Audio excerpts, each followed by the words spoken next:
It is an unbelievable Saturday afternoon here at Lime Rock Park, and we are ecstatic that you are coming along for the ride. It's going to be 100 laps for the second time in series history, with one of the road course aces of 2026 bringing us down to the start. Lane Riggs gets us off and rolling from Lime Rock Park with the trucks.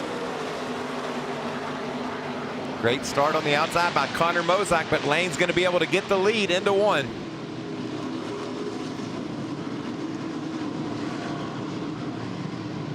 There's the narrowed down part of the racetrack as they go into the only left-hand corner on this racetrack. Caden Honeycutt do a great job on the outside of Mozak through that 3 and 4. Stayed up there beside him. Can he beat him up over the hill? This is going to be interesting getting to turn 5. And the narrow nature of the track continues all throughout as they continue to battle side by side with Honeycutt on the left and Mozak on the right. Great job by Honeycutt. You said it, Todd. You saw Thomas Annunziata in that one truck. He's putting his nose in there as well. Mozak's just looking for some room to race. Landon Lewis able to get by Majeski as it's going to be Riggs who leads lap 1. We talked about Riggs and Honeycutt. They're 1 and 2 at the conclusion of the first lap. Ruggiero protecting the bottom lane, trying to keep Hemrick behind him.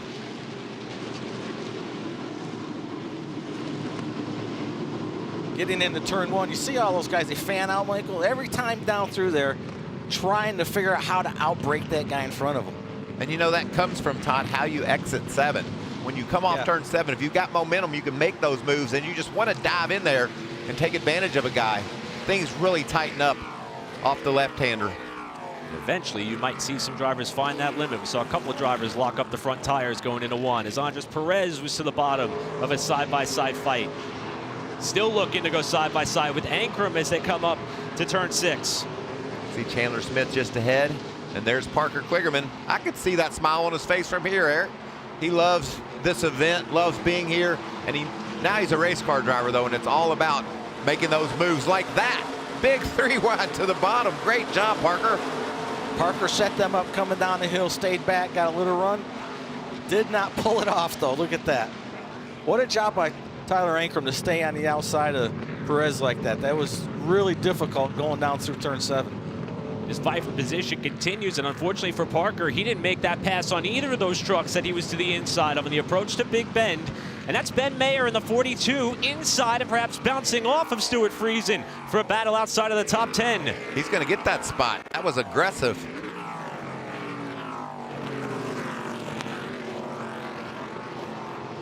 Tanner Gray trying to get some space there on the bottom. That's what this whole track's about, arguing over space. The guy in front of you's got it. You got to try to figure out how to get it. All the while, Riggs has opened up a 1-second lead over Caden Honeycutt. Mozak settled into 3rd. Yesterday's ARCA Menard Series winner, Thomas Annunziata, 4th, and Landon Lewis rounding out the top 5. Great start to this race by Lewis. Always strong. Grant Enfinger in the 9 truck. He very fast in practice, had some issues, didn't qualify where he wanted. Working his way back up through the field. Chris Wright working on the inside of Corey LaJoie there for a spot inside of the top 20, excuse me. Cole Butcher in the 13 looking these guys over, the red truck.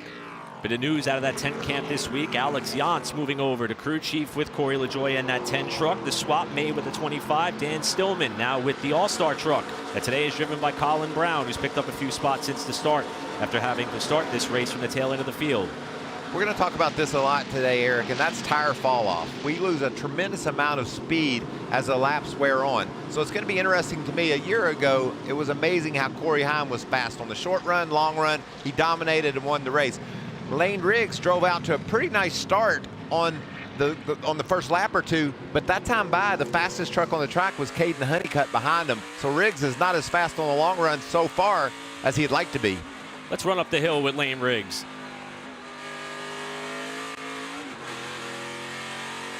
Little short shift there a little bit. Well, he timed that shift so when the rear tires came off the ground, he was letting off the gas to do the shift. That was very smart driving right there, I think. Got a chance to talk to Lane earlier in the week, and he gave a lot of credit to Joey Hand, who is in the Ford Racing camp, as far as getting him up to speed on road courses. He did not have a lot of road course experience before his first truck start on a road course at COTA back in 2024. And he said specifically, Joey using stock car terminology like loose and tight as opposed to oversteer or understeer. He said it just made the learning curve so much more simpler, and he's proven it by how well he has done on these tracks. And I talked about how we're going to see these drivers working that wheel. I mean, this is intense. And he's leading the race. Imagine if you were back there in the battle of the pack battling. One driver just outside the top 5, Ty Majeski in 6. For more, here's Caitlin.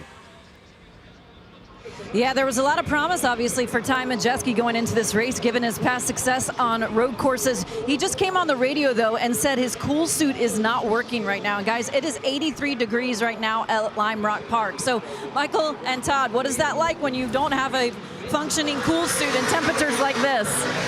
Well, I'll tell you what, Caitlin, I ran those truck races back in 22, and Las Vegas Speedway, I had a cool suit, cool vest. And the first time I ever had one, and my car chief forgot to plug it in. Yeah, that's the problem. So I had nothing, and I'm going to tell you, I was miserable. At the end of the race, I poured me out of the seat and fell on the ground. And just think about this, Caitlin and Todd.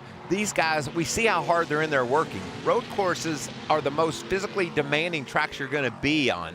You've got to turn left and right, and you're braking hard. Your body, your core is going back and forth. You got to use your feet on the gas and the brakes. It's just a lot going on. So you really need all the help you can get. And a non-functioning cool suit is way worse than if you didn't have anything on at all. And while we only have one race to build a trend off of, last year's race only had 3 cautions, 2 of which coincided with the stage breaks. The other was for a stalled truck.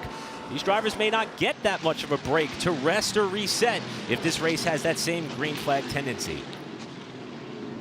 Well, Eric, believe it or not, that might be a good thing for Ty, because it kind of, when you're driving, you're concentrating, it keeps your mind off of how hot you are. So the cautions can actually be worse. Landon Lewis there is heating up Thomas Annunziata for that 4th position. Thomas won the ARCA race yesterday, was very optimistic about how he would do in this truck race, and was fast in practice and qualifying. Looks like maybe right now, though, that 45 truck is a little faster. Talked to Landon Lewis earlier in the week, and he was mentioning how he loves the opportunity to work out of this knee stable. He's still full-time for KHI Racing. Not only is he a driver there, also a mentor as well, and he's putting on a great showing early in the going here. Stop me if you've heard this before. They're all chasing Lane Riggs on a road course. He leads here at Lime Rock with Honeycutt closing the gap early in stage 1.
Welcome back to the NASCAR Craftsman Truck Series, racing from Lime Rock Park. Second consecutive year we've been able to grace this racetrack with Truck Series presence.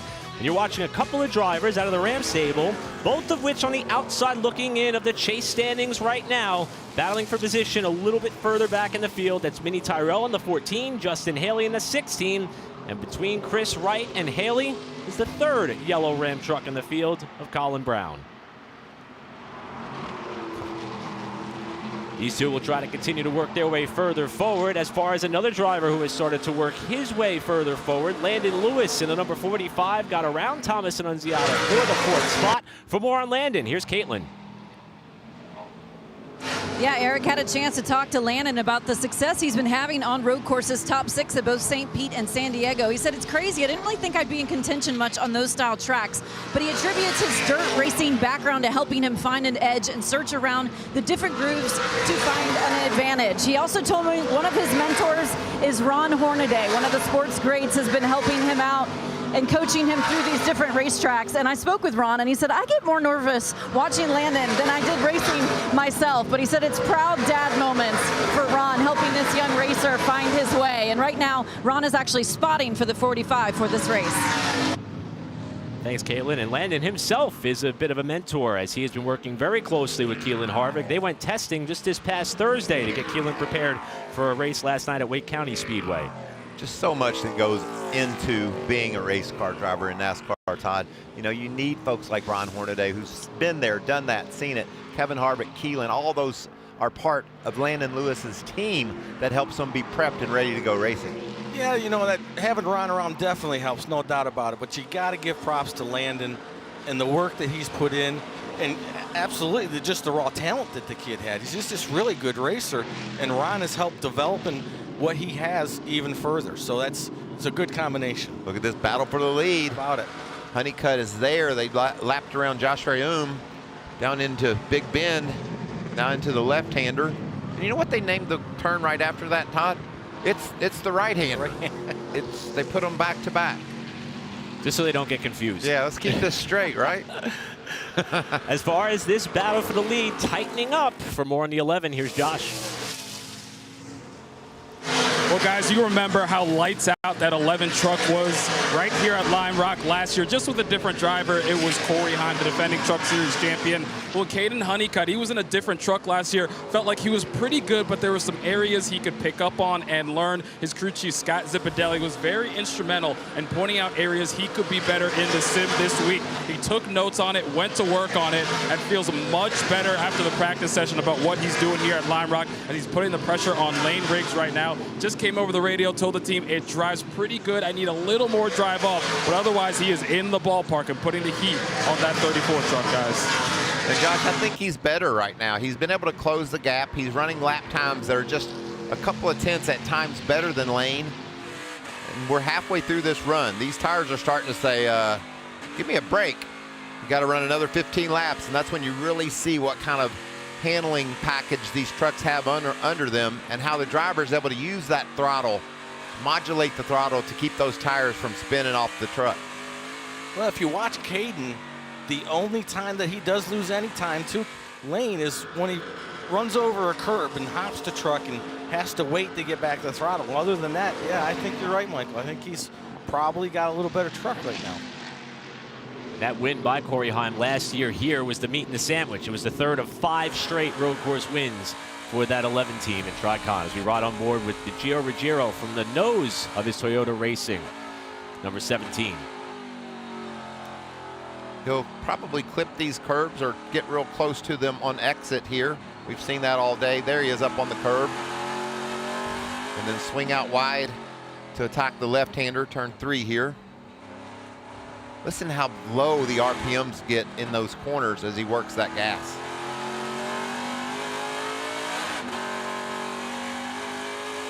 Able to shift that gear right when the tires are wanting to spin. That's good driving, just like you pointed out, Todd. He's got some company behind him there. Daniel Hemrick trying to pressure him. Daniel's a terrific road courser. He's second last race out at San Diego and struggled a little in practice today. Wasn't really happy with the truck. See if he can stay with Gio. Well, looks like, yeah, he's going to try the inside there, but he's not quite as good as he'd like to be right now. And that's where it's going to be interesting when we have our controlled pit stops. They have 3 minutes to make the minor adjustments allowed. And these veterans, like Hemrick that you're talking about, he knows what he wants to feel. These two as well, they're obviously the cream of the crop in 26. They all know what they want to feel. And when they communicate that to the crew chiefs, what kind of adjustments do they need, and how does that relate to the way the truck's performing when we go back racing? Whoa. So Riggs has led now 17 laps so far today, adding to what is now the most laps led by anybody in 2026. The gap is maintained about 3 to 4 tenths of a second between he and Honeycutt. More so ironic, these two organizations, both Front Row Racing and Tricon Garage, have won the last 9 Truck Series road course races. Just behind him, Connor Mozak driving the Spire number 7, and the Nice Motorsports number 45. Behind him of Landon Lewis trying to break that streak. Last time by, Landon Lewis in the 4th position in that 45 truck was the fastest truck on the track. Looks like Mozak got a little door ding there on the right side.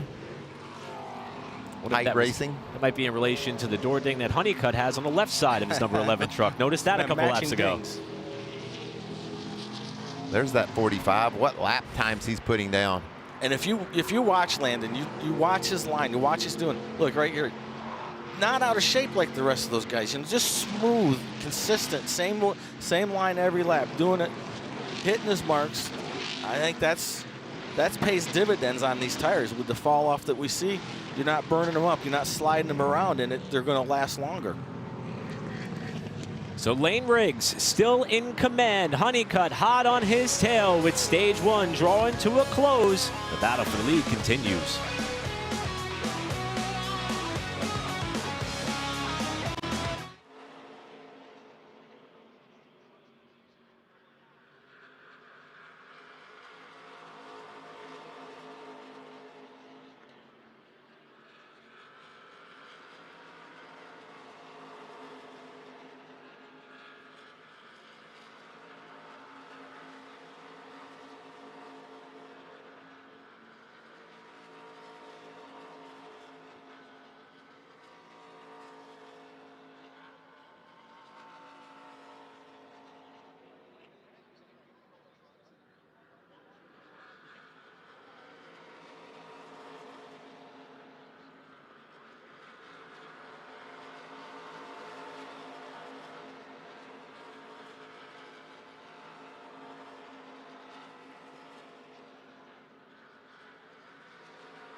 We mentioned at the top of the show that our weather is perfect this afternoon. Well, just 1 week ago, it was far from it.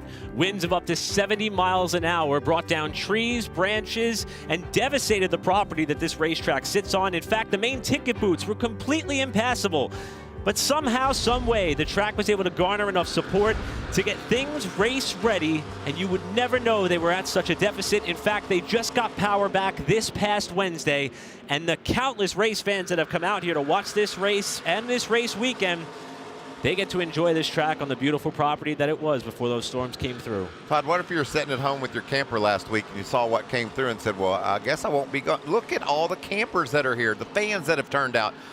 The track did an amazing job getting this facility ready for all these folks to turn out, and turnout they've done. It's just beautiful.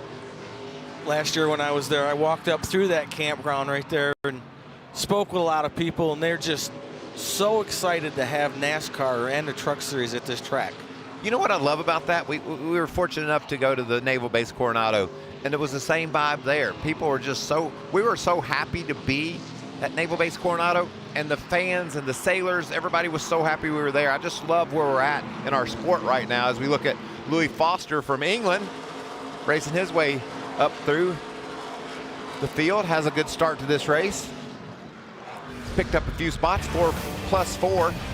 He's learning every lap too, Eric. How about some more on Louis Foster? As you mentioned, from England, 22 years old, has spent a lot of his time, though, in open wheel racing. He's the son of former British Touring Car Championship racer Nick Foster, but he won the Indy Next title in dominating fashion in 2024. Graduated up to the IndyCar Series a year later and captured Rookie of the Year honors. It's an off week for IndyCar before they go to Nashville next week.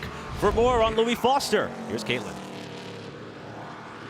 Yeah, Eric had a chance to talk with Louis earlier. He seemed very enthusiastic about coming over here. Said it was a bucket list item for him to try his hand at NASCAR. Michael, as you mentioned, he started to pick up a few spots on the racetrack, but his crew chief, Mike Hillman Sr., encouraging him to get in a rhythm with Ben Rhodes, the 99. He said, Ben will be a good one for you to learn from. And Louis wanted to be very clear with me when I spoke to him. I love what I'm doing this weekend. It's a thrill, but I'm focused on IndyCar. I want to win a championship over there. He's just such a talented young racer.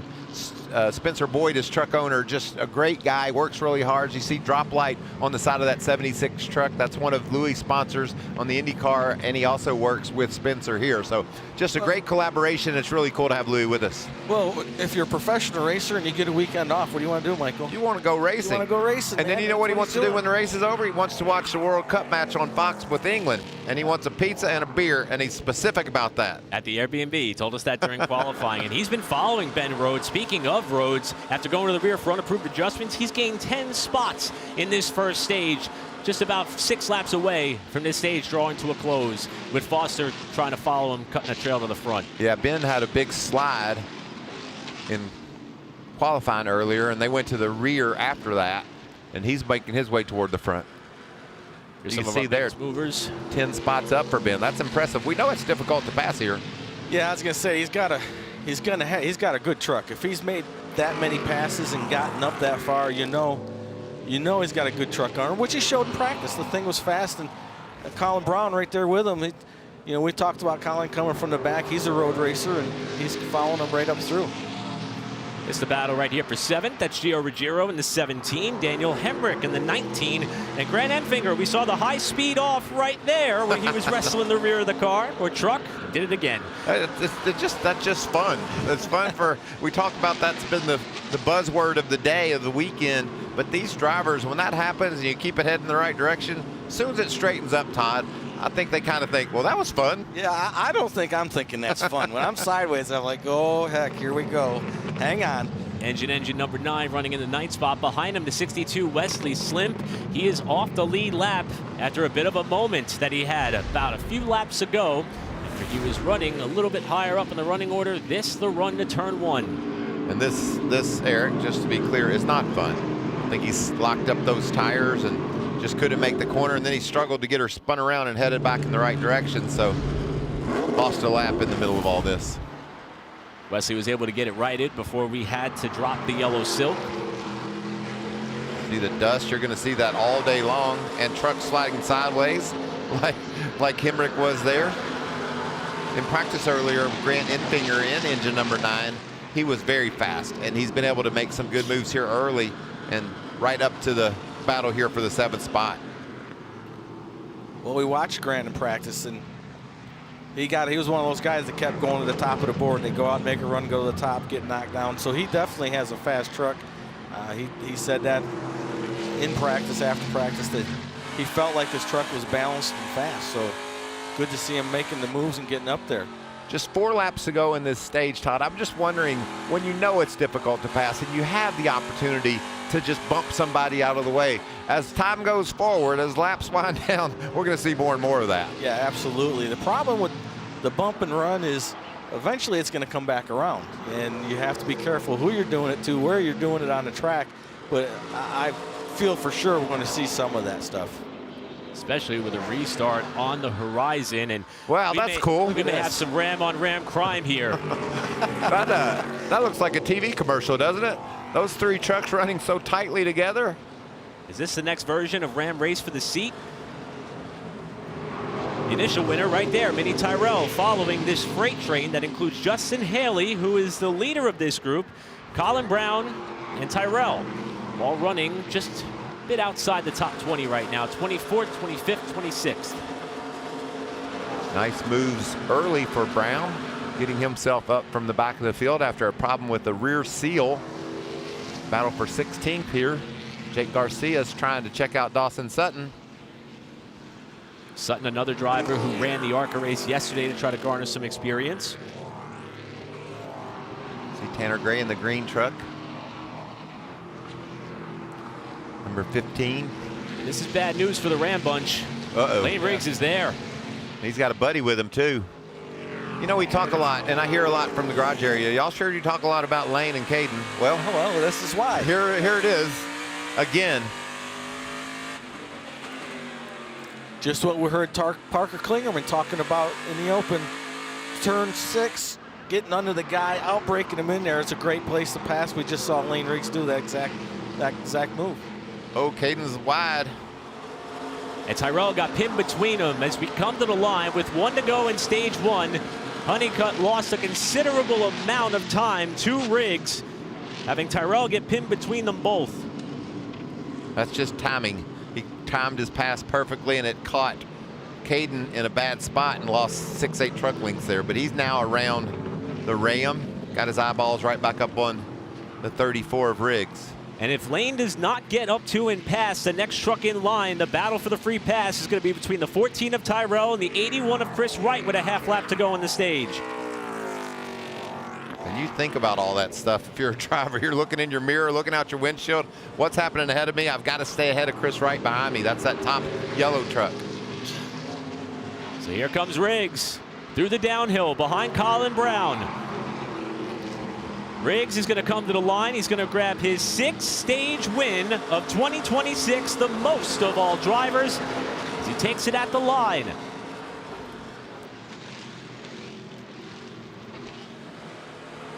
Another great performance by this 34 team. Lane Riggs, stage 1 winner.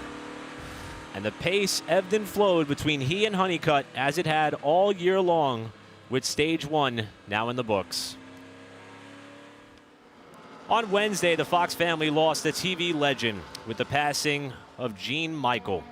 From Super Bowls to Daytona 500s, Gene was a steady presence as a video engineer. He was instrumental in bringing in-car cameras to NASCAR that have forever changed the way that we watch and enjoy the sport. A mentor to many, a friend to all, Gene was 87 years old.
Welcome back to a jam-packed Lime Rock Park for the NASCAR Craftsman Truck Series.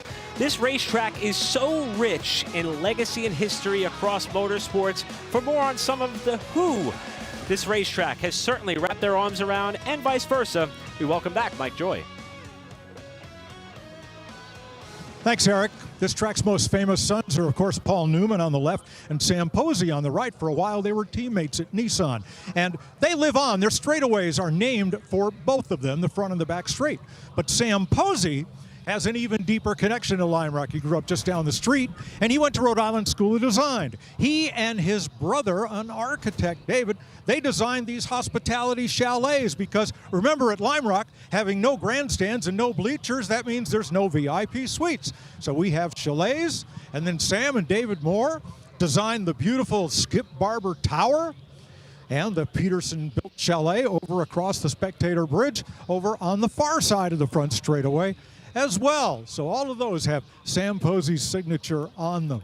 It's been a great day here at Lime Rock and a beautiful one. The sitting governor of Connecticut, Ned Lamont, just came by specifically to thank Fox for being here and bringing this great racetrack to the nation. All right, stage one was a little underwhelming. I think everybody is just getting their wheels and tires under them. Stage two, stage three is going to be big. Thanks, Mike. Hope you're having a blast out there. And the current track leadership, they still continue to take it one step further. We mentioned this during qualifying, but everyone with a general admission ticket to today's race got garage access for the Truck Series. They may not be able to get that anywhere else for that value. Trucks making their way down pit road. 3 minutes on pit road. You can't gain or lose any positions as long as you enter and exit properly. So to kick off this first wave of pit stops, we'll kick it off with Caitlin Vinci.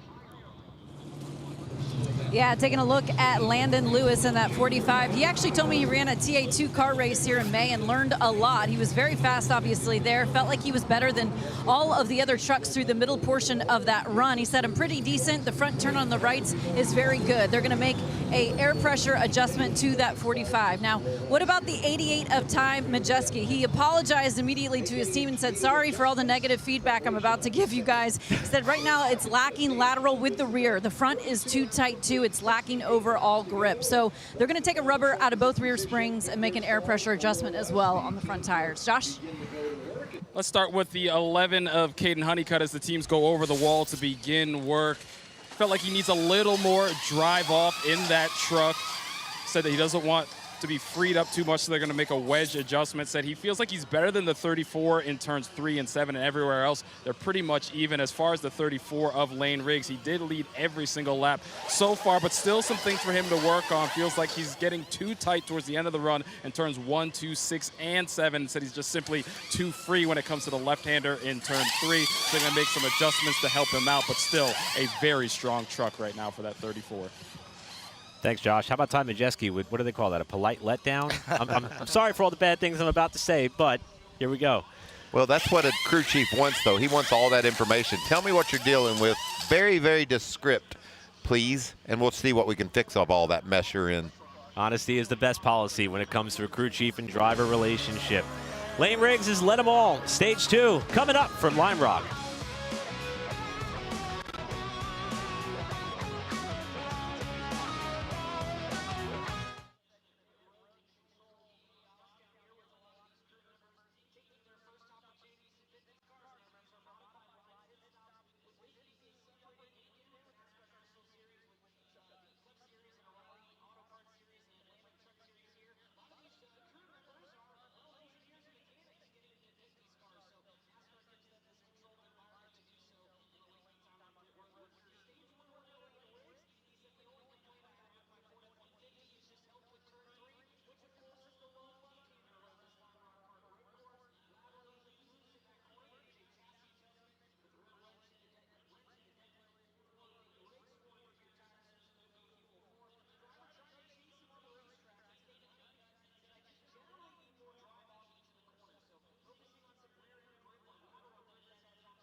Do you find that transition from trucks to Cup, and from talking about the drivers in the championship, maybe easier than they have coming from O'Reilly? I don't, honestly. I think there's no wrong way to develop in NASCAR. I think it's more about the team you're with, the people you're with, and your development program than it is actually racing in O'Reilly's or trucks or whatever it may be. But I truly think there's no right or wrong way to develop in a certain series.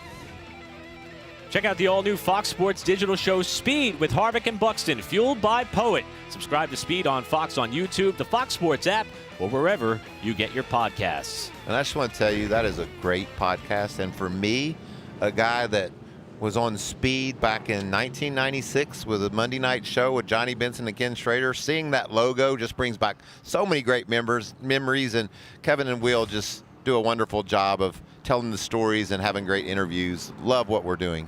I got to tell you, that was one of the smartest answers I've ever heard. Yes. Corey Heim hit it right on the nose. I couldn't agree with him more.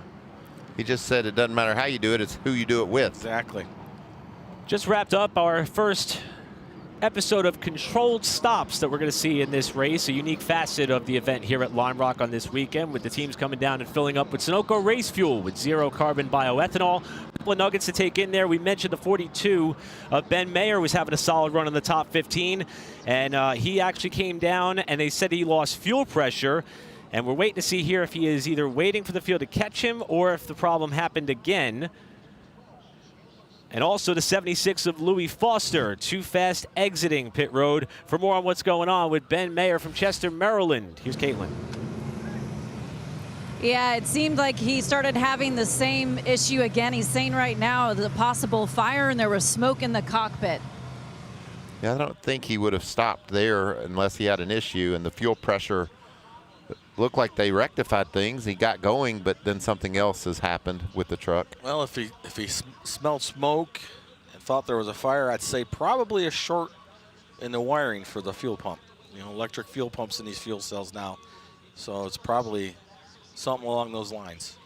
Top break for the 2025 Cars Tour Pro Late Model champion, who made his Truck Series debut last year and has proven his versatility behind the wheel of a race car in several different disciplines and platforms. We were expected to restart this time. However, with the stationary 42 truck, we're going to go around one more lap. Well, we've talked a lot about the front row number 34. How about the 38, Josh? Yeah, Chandler Smith not quite having the dominant day that Lane Riggs is having. They noticed some smoke coming from the right rear towards the end of that first stage. And then when they went to work on that truck, they noticed it was an issue with the axle seal on the right rear.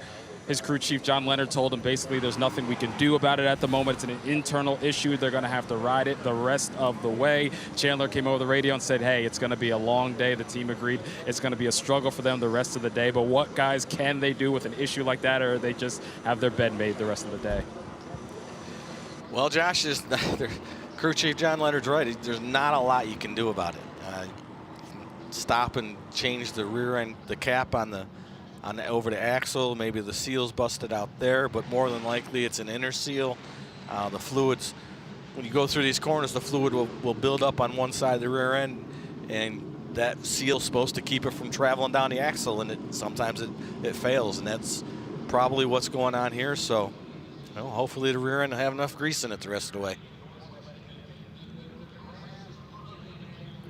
Well, coming up next week, baseball's biggest stars are headed to Philly for the All-Star Game. Jordan Alvarez, Juan Soto, and the game's best take center stage at a Midsummer Classic unlike any other. That'll be Tuesday, 6:30 Eastern, only on Fox.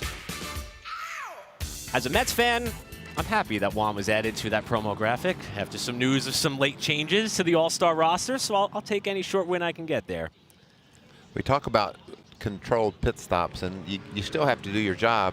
Got to report that Louis Foster was too fast exiting. So there are things that make these pit stops really important, that you stay focused and do everything in your control to not have an issue. We see how difficult passing is, and Louis was doing a good job moving through the field. Now he's going to restart last. Here's how the points racked up at the end of stage one. And for Louis, no pit speed limiter like what he's used to on the IndyCar side of things. He's got to go back to doing it manually here, and it seems to have caught him out. So stage 1 is in the books. Lane Riggs has led all the way, but Honeycutt has kept him honest. They're going to restart alongside one another. It'll be 25 to go in stage 2 and 65 to go in the race as we're back underway from Lime Rock. Great start by Honeycutt. Tough to stay on the outside in turn 1 and 2. So it is, but he did his job getting there. But I think Lane's going to have the better of him. Can Landon Lewis follow Lane through? No, he does not. Just gets stuck on the outside at turn 3. He'll be all right when they get to turn 4. So Honeycutt settles into second, Lewis third, Annunziata getting around Mozak for fourth. Bit of a slide there with Mozak fighting back now. Look at Landon Lewis up to third. He's wanting to join that duo that's been so dominant today. Annunziata on the inside there of Mozak. See if those adjustments, the long list of problems that bright yellow truck had, see if the crew was, was that a little bit of contact, but they got through with it. Behind him, Andres Perez in the 44. Dipped the left side off into the grass.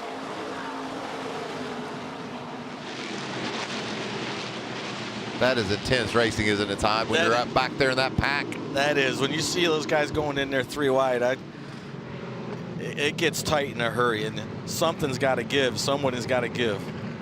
You expect the level of physicality to start to increase as the laps tick off, as we see Parker Kligerman side by side with Christian Eckes, 77 and 91.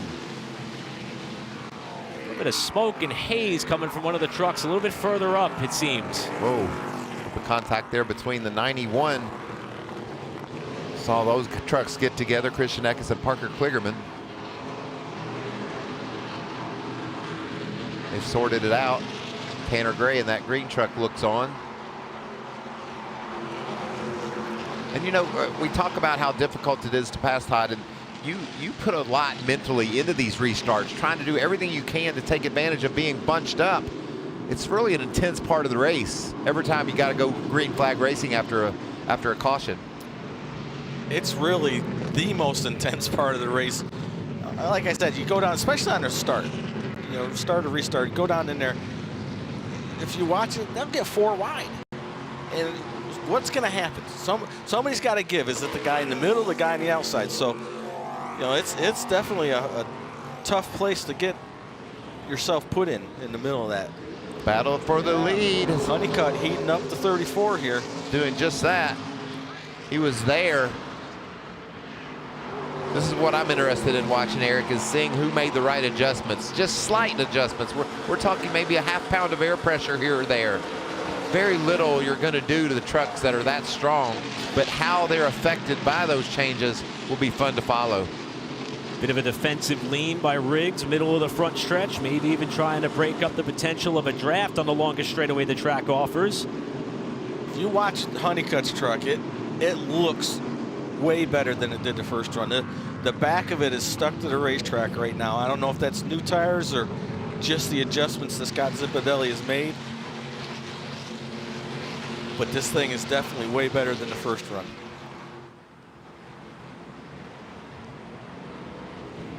See if Honeycutt could try to time a better run down the hill to take advantage of the long front straightaway. See if he could have a shot to give it a go on the approach to Big Bend in turn 1. Both cars look relatively stable on the downhill portion of turn 7. Yeah, that was an even run there. It's when you got trucks that are this even, it's hard. You're almost relying on the guy in front of you to make a mistake. And at the same time, you know, Caden Honeycutt, he can't make mistakes. He's got to be ready at any moment to pounce on something that Lane is not doing correctly.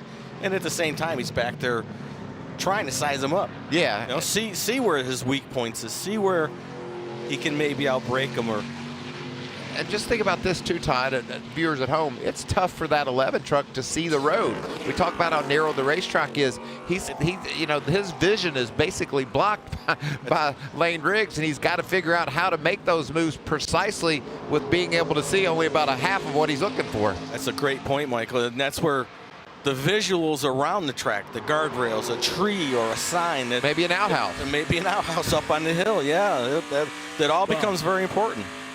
This battle for the lead is too good to take our eyes off it, so we're going to step aside, but you won't miss a thing.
A half second is all that separates race leader Lane Riggs and Caden Honeycutt, as these two just cannot get away from one another, which is seemingly the theme of this Truck Series season up to this point as Frankie Muniz goes around.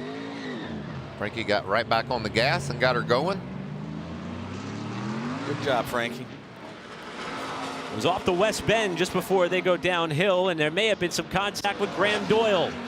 Yeah, I think the bend in left front fender is a little sign that there was some contact. Oh, yeah. Is that going to be a wheel hop? Yeah, there you go. Bang. That's when you tell your spotter to tell Frankie's spotter, I did not mean to do that. I got loose. That makes you feel none better if you're Frankie, though. You know you just got spun out. And they were racing for about last. And that's just a tough thing to accept. Battle for 30th gone bad. The 5 truck had 2 issues in that same corner in practice, did he not? That's exactly right. Yeah, same corner. Been a little bit of the struggle bus, but Graham Doyle is learning every lap. He'll be better when he comes back next time. Well, Todd, you talked about some of the problems that 5 truck had in practice, and you mentioned similar spots as well, but it wasn't exclusive just to that one corner. This is turn 1 and 2. He spread it around the track a little, but that was right at the start of practice, and I'm going to give him a pass on that because that other truck was inside him. But there's turn 6 right there, the first incident. Well, I think that you got to give him a lot of credit for learning and pushing the limit. That's just going to happen, and I'd rather have my driver do that than just be slow. Yep. I want to go for it. And the caution is out, and it's a problem for Ty Majeski. The driver was running up in the top 10, has gone off at Big Bend, and is all the way out by the tire pack, it appears. Majeski was running in 6th spot at the time, and with 15 to go in stage 2, the ThorSport number 88 has had a big off here. We're on board with Gio. That was weird. He got loose really early. Looked like a wheel hop, Michael, and it turned itself to the inside of the track, then got on the rumble strips, and that was all she wrote right there. And look at the tire barrier. Yeah, he got in there deep. That is all she wrote. That truck will be done. And Ty talked about the good race, bad race, good race. Well, he was trying to break that string and get 2 good ones in a row, and it's not going to happen today. Good news is Ty is walking away from the scene okay after what is probably one of the most significant incidents we've seen in the 2-year history with the Truck Series at Lime Rock. And the turn 1 tire packs doing their job. Second caution of the race is out. First one for incident after this moment for Ty Majeski in turn 1.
Sports cars in Lime Rock Park go hand in hand like a hand in glove.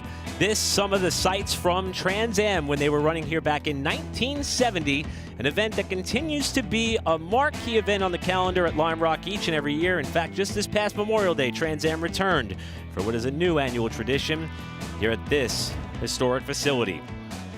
Back here at Lime Rock Park for the NASCAR Craftsman Truck Series, second ever stop at this facility. And we are under our second caution here after the 6th place running Ty Majeski, trying to build momentum off of his 5th place effort at San Diego. Had a big off in turn number 1 on the approach to Big Bend. We've also documented the struggles for Chandler Smith as his problems appear to be getting worse. Well, it's a great time to figure that out. I mean, they weren't going to be able to possibly finish the race, and the team is looking the situation over. Now for more on what happened to Ty Majeski, Caitlin, what do you got? Yeah, Eric, listening to the radio, they said they lost brake pressure, so they believe there was a leak in the system. So he was losing brakes on the 88 after having a decent run going for Ty Majeski, guys. Probably one of the worst places for that to happen here on this racetrack. Yeah, and I say it was probably the front brakes with the leak, because when the rear tires locked up, it turned right sideways. He corrected it, and it was along for the ride at that point. And unfortunately, you know, he finished runner-up here last year and was looking forward to, oh yeah, look at that thing went in there deep. He was looking forward to another good run.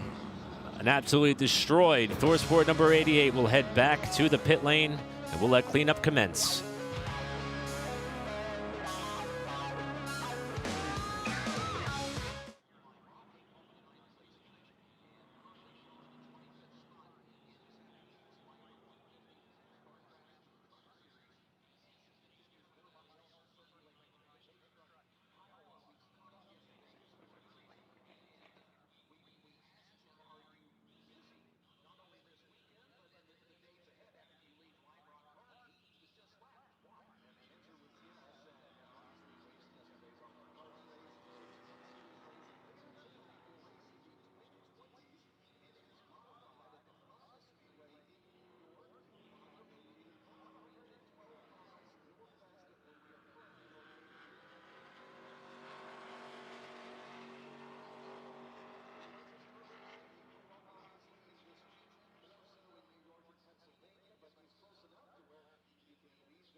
Wrapping up our second caution after Ty Majeski's off-track excursion over at Big Bend. We're going to restart this race with 10 laps to go in stage 2. Lane Riggs has led all the way from the pole. With Caden Honeycutt hot on his tail, they will make up the front row. See what we can have happen here on this restart. Honeycutt was right there on the last one. In fact, he led a lap coming back to the green. That's the same thing that happened a year ago. Lane Riggs led 1 lap, and it was on a restart. Now Honeycutt's doing the same thing in that 11. And he'll try to do it again. 10 to go in stage 2, 50 to go in the race. Landon Lewis gets turned on the front straightaway, and here comes the pack. Big block. More trucks going off further down the front stretch as Lewis comes to a sliding stop just off the Armco guardrail. We stay green for now. Caution is back there it out. is. Thomas Annunziata with a lot of damage. Honeycutt shown as the leader. I think we'll have to see a replay of it, but it looked like Landon Lewis did a great job on the start and received a crazy, Yeah, that's received a big block. Well, I got to say this without being negative. I don't believe in these pushes, what these kids do, what these guys do. Now, Watch the block. Well, right there. Lane gives him the block. Oh, he come across the nose. That's what happened. So it wasn't really a block by him. That's not what caused the wreck, Right, but he got a block, and that cost him momentum, and then got turned. Yeah. What a shame. Landon Lewis doing a great job the whole race. Wow, what a job. There's Mozak trying to take advantage. Gio just gets by on driver's right. Well, we talked about the narrow racing here. There's the block that slowed the momentum. I'm not saying Lane did anything wrong. You know, he got over, and I think that took some of Landon's speed away, and then was another truck trying to squeeze into that mess. You caught a glimpse of Ben Rhodes, who sustained significant damage. He was not able to drive away from the scene. Connor Mozak, who had a front row starting spot for this race, has been able to drive away, but the back end of that truck is destroyed.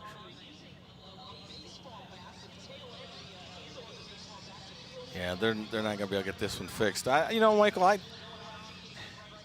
don't think you really lay blame on that whole thing. That's what I was thinking. The same thing, Todd. It was just, it's a tight track. It's a restart. Everybody's going for it. Right. Lane Riggs did exactly what he had to do. He saw the big run that Landon had. I just feel like that. I just feel like we need to look at it some more to see if we can figure out what happened when Landon received the block. Well, how it went wrong from there. Yeah, Landon pulled to the right to make the pass. Lane blocked him, so Landon came back, and Mozak was in the hole? Mozak already filled the hole in right there. And you are allowed to change lanes after the restart zone at some of these road courses. So these drivers were doing what was in their right at the time. It just went horribly wrong. I think Mozak was just doing his job too, yeah, you exactly. said. And then Landon just, by the ever so slightest of margins, after receiving the block, he just made a move to the middle of the racetrack, then it went wrong.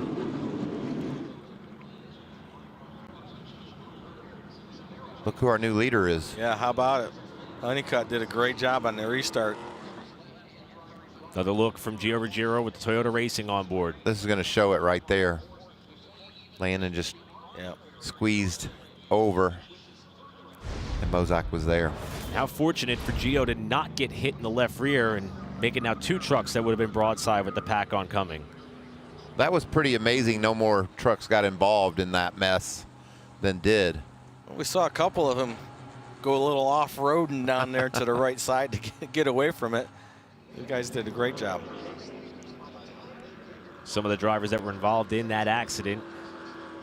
Ben Rhodes was unable to drive away. We also saw Andres Perez go off-roading. Curious of how the front end of that 44 looks after they gave just about everyone in the pit lane a bit of a dirt shower, trying to do some lawn care maintenance down that front straightaway. Well, just prior to this incident, we saw a pretty scary ride for Ty Majeski. Happy to say he is standing by with Josh Sims. Yeah, Ty Majeski's been released from the care center, out of the race early, unfortunately, with that brake issue. Did you have any indication of what was about to happen? No, I had a pretty solid pedal, and even initially I had a solid pedal. And then once I got to a certain pressure, the brakes just kind of bled out. I don't know if we were pushing fluid with a crack in the line or a fitting somewhere, but yeah, I tried to let off the brakes and get it back, and again, I had it to that certain point, and then it just bled out, and obviously not enough to slow the truck down.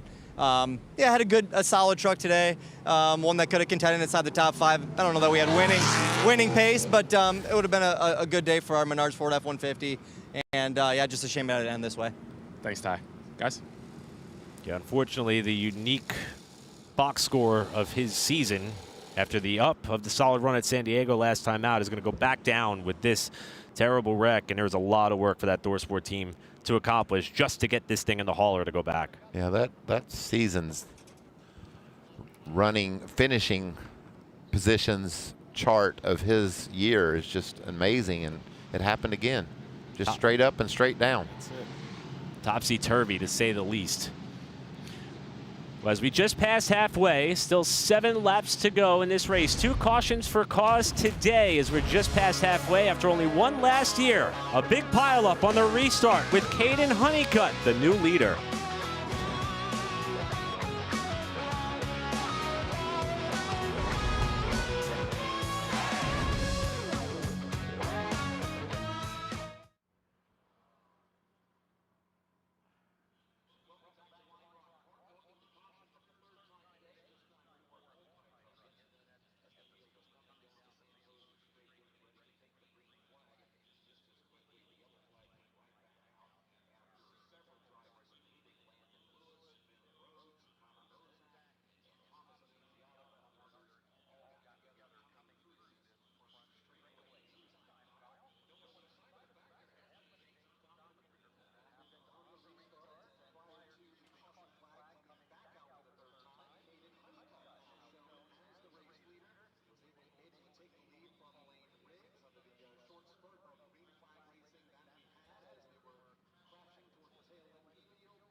The FIFA World Cup on Fox rolls on with a quarterfinals doubleheader. First, Erling Haaland and Norway look for another upset as they face Jude Bellingham and England.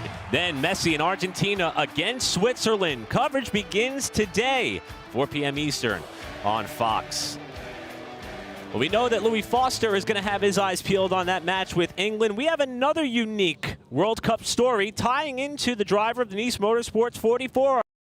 What was Andres up to?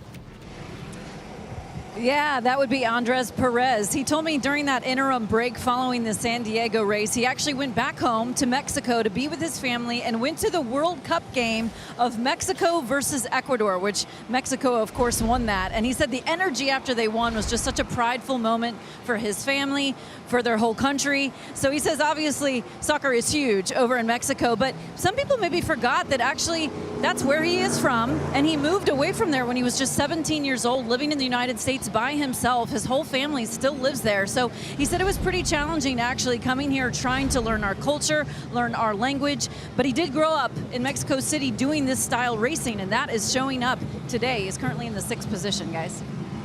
Thanks, Caitlin. And he just got through some of the carnage that took place. In fact, you could still see all the blades of grass embedded just above the front splitter of that truck. I think hoping to make it to the end of this stage before they could scrub that off in what's going to be a short run to wrap up stage 2. We had some interesting developments on pit road here. We got a little strategy going on here. Gio Ruggiero, they say that they can run from here to the end on fuel. They can. But are those 4 Goodyear tires going to run all the way to the end of the race? That's a big gamble, I think. With the fall off that we've seen. We had several trucks come to pit road, maybe thinking about this strategy. If I'm Gio, I run half throttle from now to the end of the stage. I don't put any wear on my tires so I can save them and then stay out and see what happens. This is if that's indeed the play here, that's an interesting call. It could make you look brilliant when the day ends. Well, the good news for Gio is we're still under caution. They keep running these caution laps. It's better for him for sure. And I think there's more that are starting to think the same. Christian Eckes is just coming off the pit lane. We also saw the 5 of Graham Doyle down. However, he's still 1 lap down. So I'm wondering if Eckes decided, hey, this may be something we can make work. Let's try it too. I think it's interesting, and you never know what these NASCAR crew chiefs are going to come up with. Plans that we didn't think we would see. Just a timely caution, and they figured that out, that we could get to pit road, get our service, get our fuel, and be set to go to the checker. It's got to be close on fuel because we saw Gio shutting the motor off, saving fuel. So it's going to be tight, but. The crew chiefs I talked to were saying the window was around 50 to 52 laps, but when you have cautions, it gets much better mileage, obviously.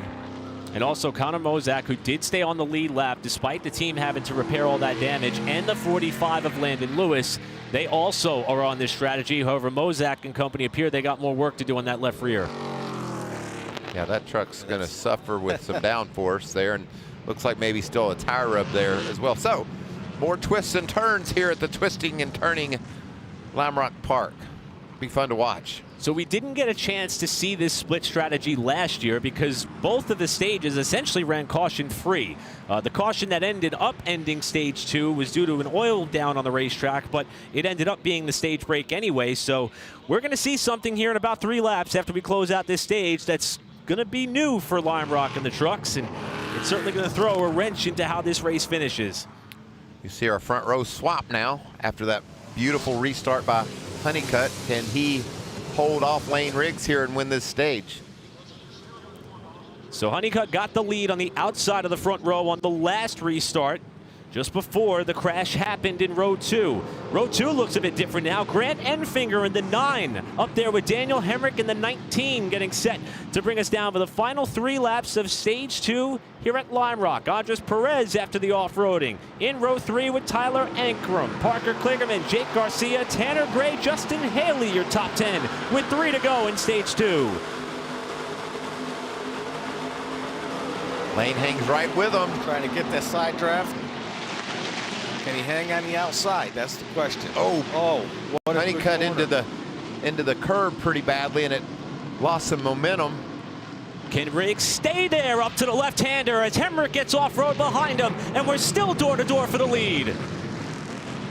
This is incredible racing. We talked about intensity jacking up. You can see it, you can feel it, it's happening.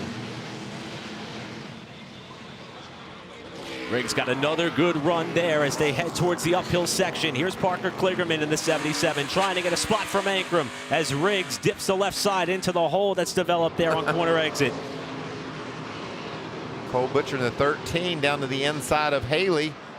They're battling for a spot in the top 10. Good job by Haley and that Ram getting better and better all day. They have definitely made improvements to that truck. Justin's a good road racer, and he's taking it forward. Good Louis to Foster trying to make it 3 wide up the inside of that battle. Look at Louis, gets look out. loose. Up in a Butcher. What could Friesen do with it there down to the inside as Haley loses another spot?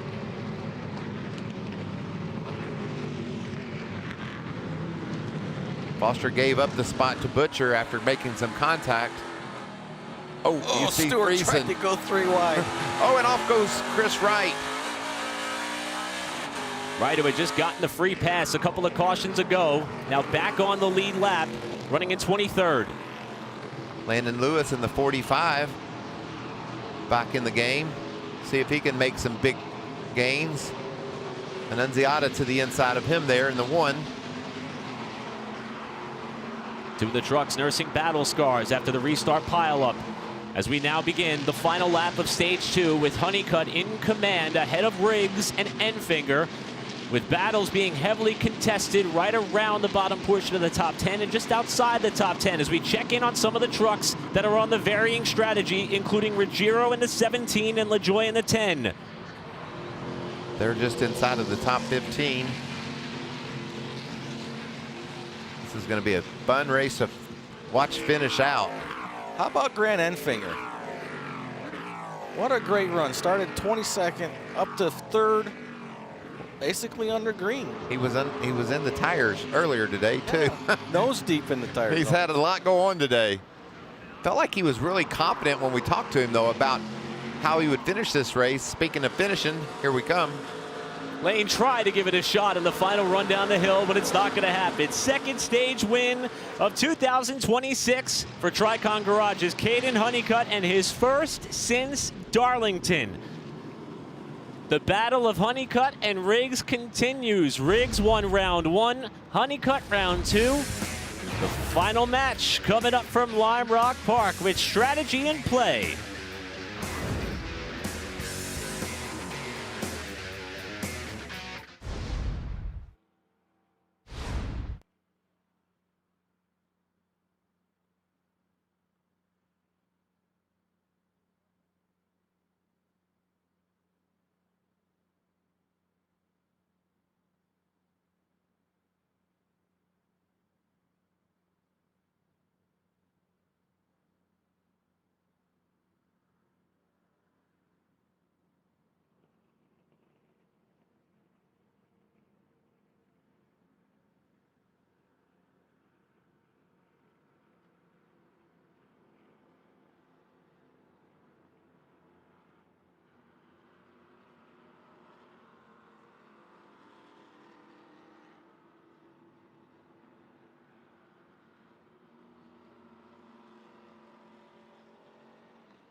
Later tonight, the O'Reilly Auto Parts Series stars will duel it out under the lights with action starting at 7 p.m. Eastern on the CW. Then Sunday, 7 p.m. Eastern on TNT, the in-season challenge rolls on as the stars of the Cup Series battle under the lights for a peach of a prize. But first, we've got to wrap up the final 38 laps for the NASCAR Craftsman Truck Series here at Lime Rock Park. The pits have not yet been opened for the front runners, so we don't have a clear picture of how this is going to shake out, but we've been wondering about it throughout the whole break, Todd. I like that, Eric. Peach of a prize from the Peach State. That was pretty good. I wish I could take credit for it. Yeah, we'll see what these guys do with the strategy. It's going to be interesting who stays out. I think for sure, Ruggiero's going to stay out. I think Cole Butcher is the first truck that stays out. Yeah, I think you're right, Michael. I think Friesen's going to stay out. Stewart was on pit road making adjustments, so they're full of fuel and tires. So we'll see what happens here. This is fun. You talk about controlled pit stops and stage breaks and strategy being out the window. Never think that these NASCAR crew chiefs can't figure out a way to throw a curveball at you. This is fun. Will that turn out to be the peach of a call here in Connecticut? We'll find out as the trucks that are going to elect to stop here will be coming down the pit lane shortly. And we'll get an exact idea as to who is going to elect to siphon their way up towards the front after stopping on the caution after the multi-truck pileup on the restart after Landon Lewis got turned sideways from third.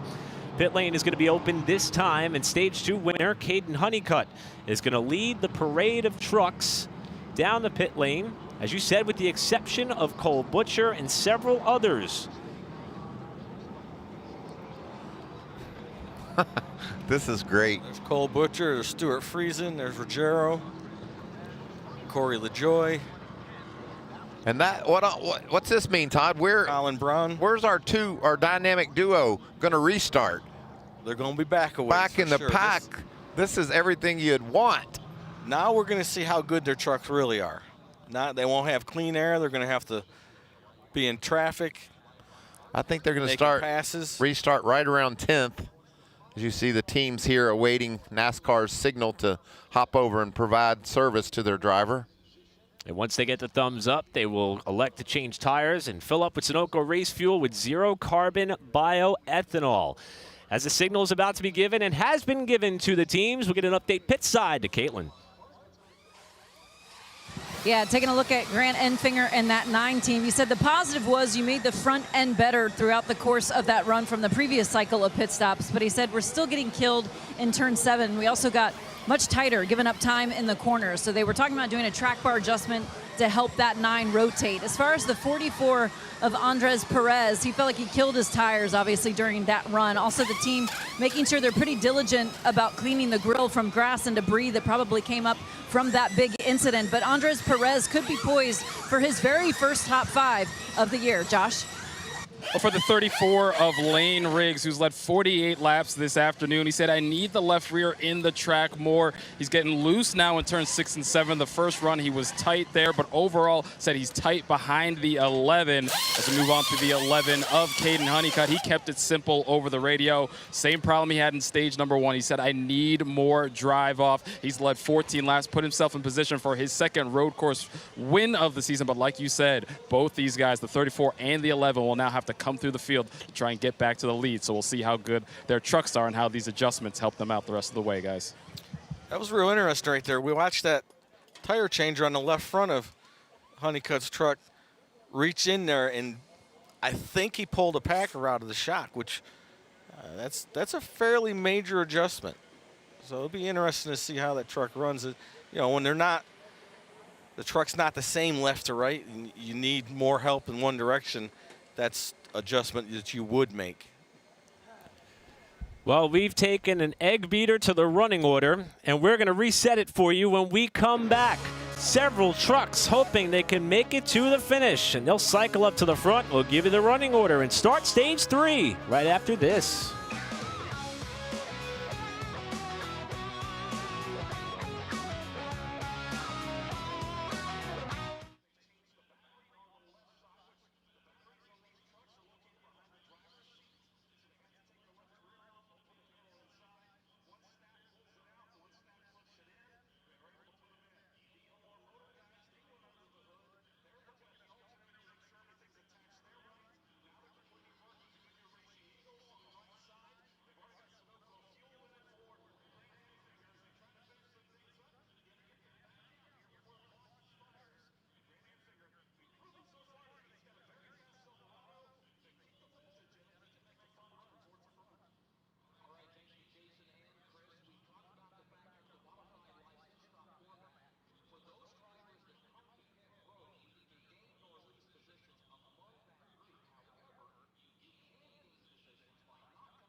It's the biggest race party of the summer as Alex Palou and the stars of IndyCar bring the noise to Nashville for the Borchetta Bourbon Music City Grand Prix. Sunday, July 19th, right after the World Cup final on Fox.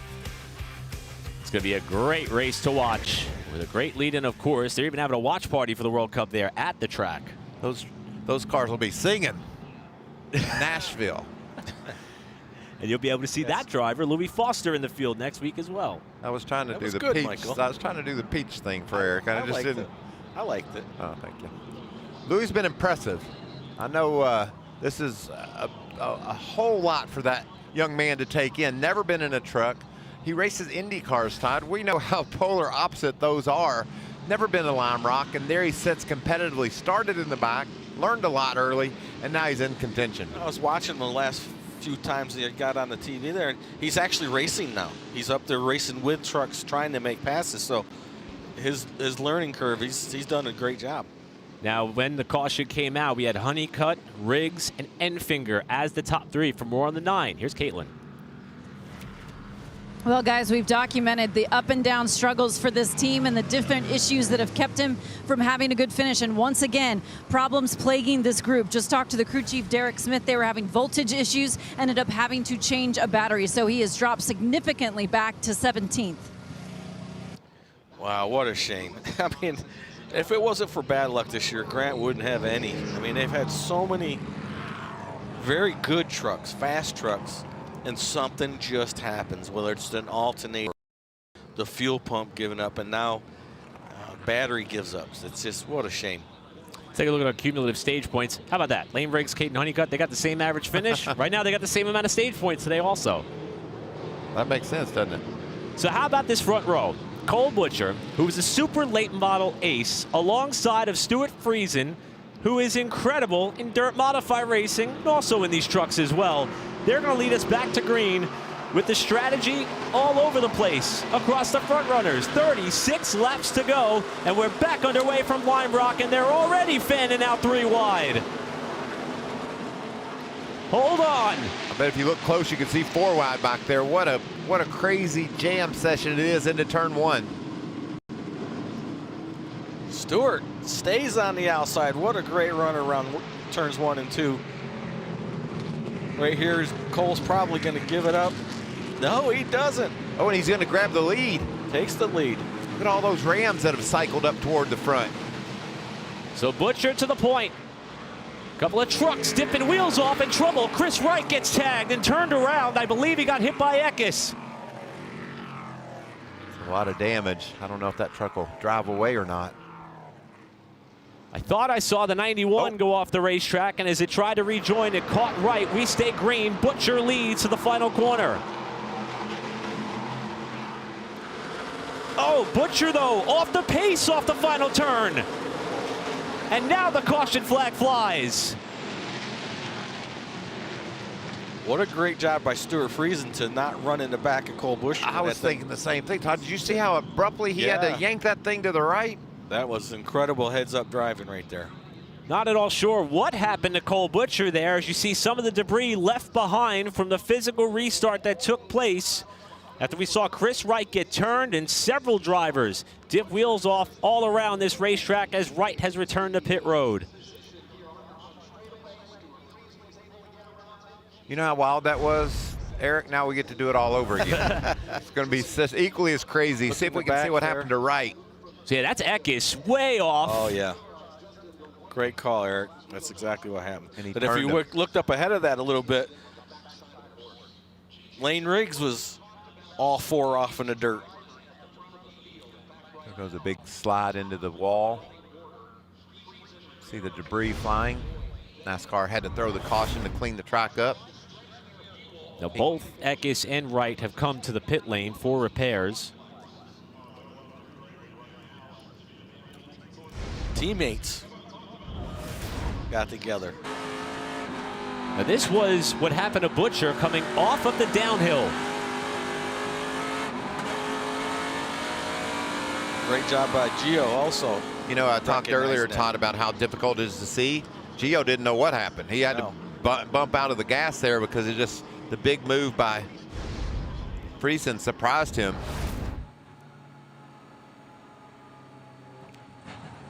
Saving a little fuel. Yep, saving the fuel there. Just in case there's an issue my late. calculations, though, I think they should be fine on Me fuel. too. As for our stage winners, the drivers who have led the most laps today, Lane Riggs and Caden Honeycutt. Caden is up to the 5th spot, with Riggs just behind him in 6th. And just to survive that restart and be in gaining positions like those two did, it's really impressive. And you know, another guy that's got himself back into the conversation, look at Landon Lewis. We saw how much speed he had, and there he is in that 45 truck right behind our 2 dominant trucks. Keep your eye on 45. The intensity continues to ratchet up. We're under caution after Chris Wright got tagged by his McAnally-Hildeman teammate.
Next week, we return to a racetrack that was quite literally revived just a handful of years ago, the North Wilkesboro Speedway for the NASCAR Craftsman Truck Series, continuing their charge to the chase for the championship next Saturday. Another Saturday afternoon race. This one, though, on the short track at North Wilkesboro Speedway, 12:30 p.m. Eastern on FS1. I tell you, we talk about the vibe here at Lime Rock and how cool it was being on the Naval Base Coronado. It's equally as cool going to North Wilkesboro and seeing all the race fans that are so thankful and thrilled that NASCAR is back there. Just want to say, tip my hat and say thank you to Marcus Smith, his whole Speedway Motorsports crew that have revived that racetrack. Todd, I raced there for the first time back in 1983. And I raced there all the way until NASCAR quit going there. And going back there has been one of the coolest things I've experienced lately. I like going there because it really feels like an old-fashioned short track Saturday night race, even though it's a long old cup race. But North Wilkesboro was never one of my favorite tracks. Well, I enjoyed racing there. I didn't have very much success overall, but always enjoyed the trip to North Wilkesboro. So a bit of a development here. We saw Cole Butcher slow on what we believed was prior to the caution. However, the yellow came out shortly thereafter. not quite sure of the scoring loop setup of this racetrack, but I have to believe that if it was to the point where that alternate start-finish line was, he was confirmed the leader, that even though when they got off the corner when the yellow came out, he was still scored as the leader of the race. So what a break for Butch. Yeah, the spotter probably yelled caution, and he let off, and maybe another spotter didn't get that word for a second or two. And you know, you're running 150 miles an hour, Todd. If it's just a second difference, it's going to look crazy. And so when the spotter yelled caution, and the caution was given by NASCAR, that all lined up to put Kolb right back up front. So looked like a disastrous moment in the race, but it just was a situation where he got word about the caution sooner than his guys, the competitors he was racing. That's easy to do. Yeah. That's very easy to have happen, and that would, especially on a road course where you're spread out all over the place. Yep. Just behind him, how about this run for Stuart Friesen, who, you know, we mentioned yesterday, he was quite critical, easy for me to say, of his own road course abilities, that he jumped in one of Bruce Cook's ARCA cars for a chance to try to learn this racetrack a little bit better. He's on that same strategy, and he's currently trying to chase Butcher down for the lead. This is impressive. He's got enough speed to stay there, too, as we saw. Hung right with Butcher on the first couple of corners before he cleared him, and Gio Ruggiero kind enough to give us all these beautiful pictures out of that 17 Toyota. He's steadily using that strategy to see if he can hang with our two superstars in Honeycutt and Riggs. Got him in the mirror right now.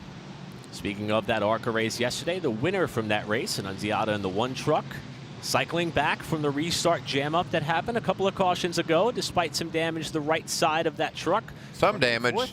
The whole thing is damaged. That's pretty amazing that the team was able to repair that thing, Todd, and he's in a position to get a top 5 here. Heck, well, maybe even win. Yeah, well, they get those fenders clearanced off the tires so they don't rub. That's the main thing. The side of the truck, yeah, looks ugly, but still fast. He was fast yesterday. In a car that looked certainly a lot cleaner. This car was so dominant the whole race, and Thomas did a great job. Like I said, he just hitting his marks every lap, just run away from these guys. His nickname is Hollywood, and he starred in the ARCA race yesterday. Yes, he did. What a performance. Now that was a good one, Michael. Thank you. I'm working on it. Second consecutive win at Lime Rock. First driver to win the first 2 ARCA races at one given location since Frank Kimmel at Lake Erie Speedway, 2003-2004. So Thomas joining some unique honors there. Frank Kimmel, nobody did any better in ARCA than him. I believe that was Nitro Motorsports' first win of the year also. It was. Yep. Couple of laps of caution being added here due to some fluid that was reported at pit exit. So we'll drop back to the 5th place truck. One of the Ram participants, this one we documented earlier, new crew chief for Corey LaJoie with Alex Yant sliding over from the 25, and they too are on this unique strategy. Great call by Yance. Everybody on their toes on pit road, taking advantage of anything they can to try to get track position, because we talked before the race started how important track position would be today. Yeah, it's, you know, if you don't, the further back you get, you know, we talk about dirty air. We talk about it all the time. And the further back you get in that line, the dirtier the air gets, the worse your truck handles. So that's why you see those guys, like we watched Riggs and Honeycutt up front in that clean air and kind of driving away a little bit, but that was in clean air. That's what I'm really interested to see what happens here. We get going and they're back in the pack, how they can handle this traffic and what their trucks are going to do in this traffic. It's going to be interesting to see how fast they actually are. And I think what you said there at the end is the bigger deal. It's the traffic. Yeah. The air is one thing, but just I talked about being able to visually see where you're going, how narrow the road is. When somebody gets off the track in front of you, how tight things get. They've got a lot going on right there, but they did a nice job on the restarts. A couple of nice moves to get them a few positions before the caution came out. What are they saying, Josh? Yeah, check with crew chief Dylan Capello after that last stop to see what the 34 did to try and improve that truck, and they did a number of changes. They pulled a packer, like Todd did say. They made a wedge, an air pressure adjustment, left rear spring as well. So they went hard to work to try and get this truck just a little bit better than the 11 for this last run, guys. Thanks, Josh. Josh mentioned crew chief Dylan Capello there. I want to give Dylan a little shout out after that San Diego race, the last weekend off, we went out to Washington to race a late model. He's a heck of a wheelman himself. Finished 7th, and they had a halfway break, and they gave him a penalty. He had to go to the back of the pack and drove all the way back to 7th. So great job, Dylan. Dylan is planning on running the Pro Late Model race in North Wilkesboro next week before putting the crew chief hat back on. Caitlin, what you got? Well, you guys were talking about Cole Butcher assuming the lead now to the race. His crew chief, Richard Lucius. How did that all transpire, and what do you think of your young racer up front? Well, we were so worried about saving fuel that we prematurely told him the yellow was out. We saw the truck and the tire barriers, thought the yellow was out. So he lifted, tried to save some fuel here to make sure we can make it to the end, and luckily NASCAR did the right thing, gave us our spot back. There you have it. Cole Butcher right now P1. Richard was the first crew chief down on pit road to make that decision to come to pit road. He did it early, so he's got a little less fuel than the competition. But under these cautions, Todd, they're basically making fuel right now. Well, Rich has always been one of the gambler crew chiefs. We've seen it for years when he was with Ben Rhodes, and he actually won the championship because he gambled at Homestead. So yeah, he took that chance, but I agree with Rich. It was the right call to put him back up there. They threw the yellow out, and he let off the gas. So great call by NASCAR to straighten it out. So as the cleanup continues after the incident and the oil down on the exit of the pit lane, we'll step aside and keep an eye on this race as it nears its restart.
Welcome back to Lime Rock Park for the NASCAR Craftsman Truck Series. 5 races left to go before the chase for the championship begins, and we are under the red flag after an oil down evidently took place off of the pit lane and around most of the racetrack. We are putting the cleanup crew to work here, and that's going to extend this slowdown period with still 28 laps to go in this race, and it appears that we have laid down 1.5 miles worth of fluid for this track crew to clean up.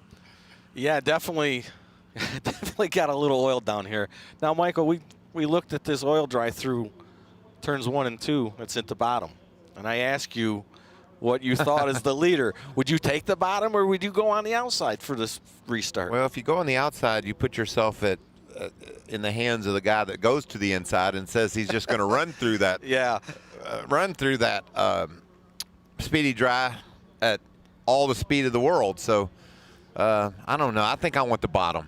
I want the bottom, and I'll be the guy that runs the other cat up the track. You're definitely putting yourself in peril if Yes. you're that guy on the outside. Well, it's been a fun one, and it's been a wild one so far. And the NASCAR Craftsman Truck Series returned to Lime Rock Park. Let's take you through how this race unfolded, kicking it off with Lane Riggs on the pole, Connor Mozak alongside. This was the first launch into Big Bend, and Lane Riggs went on to win Stage 1. But all Stage 1 long, Caden Honeycutt was heating him up. He's bird dogging him. And then Ty Majeski with this issue with his brakes going down into turn 1 into the tires, heavy damage. Ty's up and down season continues. Then we had the big one on the front straightaway. The 45 of Landon Lewis trying to get back in line, gets turned by Connor Mozak, and here comes the rest of the field. Somehow only about 5 trucks sustained damage through it all. Many of them able to continue. Honeycutt would go on to win Stage 2 and match the stage points accumulated with Lane Riggs as well, but the strategy took a big turn at the end of that stage. Yes, Rich Lucius that Caitlin just talked to started this trend by saying, I think I can make it to the end from here, and went ahead and got his pit stop done, and now he's got the track position that he's looking for, everybody's dreaming of. But Todd, this thing is far from over. This is going to get wild. It's going to definitely be wild, and it's going to be interesting to see if they can hold it. You know, they don't have the fastest trucks, but they got the track position. So can the 11, can the 34 come through this field and get back to the lead as the dominant trucks? And then, you know, you said the big one, and you saw the guy that was started the big one, Landon Lewis, sideways, crashing down the front straightaway. He's right in this game, top 10. He's got a chance to win still as well because he had a really fast truck earlier. So many great storylines as we race toward the checkered. And Annunziata's got the big hole in the door. He, too, is right back up in the mix somehow in a race that has been the polar opposite of what we had 1 year ago with caution, strategy, and a little bit of carnage with still 28 laps to go. Let's go down to Josh.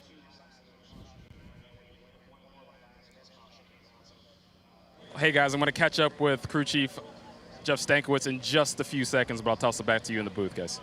Thanks, Josh. All right, let's go to Caitlin then. Yeah, Eric, with Phil Gould, crew chief for Landon Lewis. Obviously, it's been quite an eventful day for you all. How would you assess it from your vantage point? I mean, the day started off really good. We had really good speed. You know, we were keeping pace with the 34 and the 11, and then that one restart, still really not sure what happened, but the damage is not too bad. The steering wheel's still straight. The body's obviously beat up, but Landon feels like it's still good.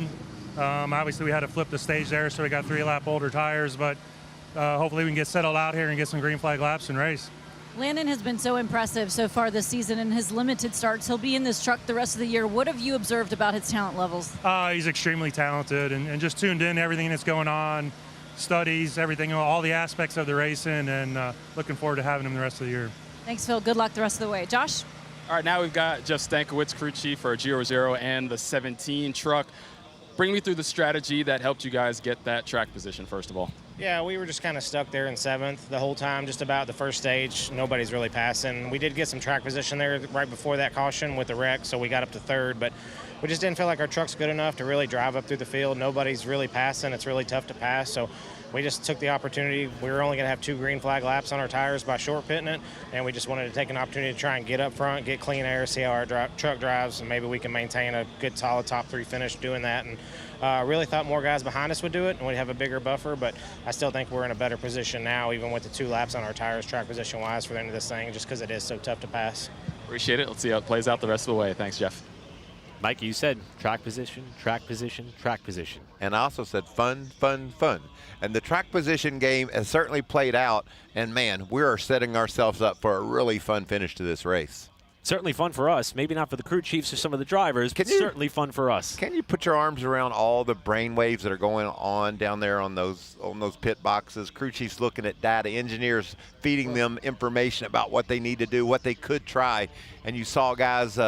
I won't call it a Hail Mary. They just made a call to do something different than the guys that were dominating. It was definitely, Todd, the only way they could win. They couldn't just do what they were doing or they were going to get beat.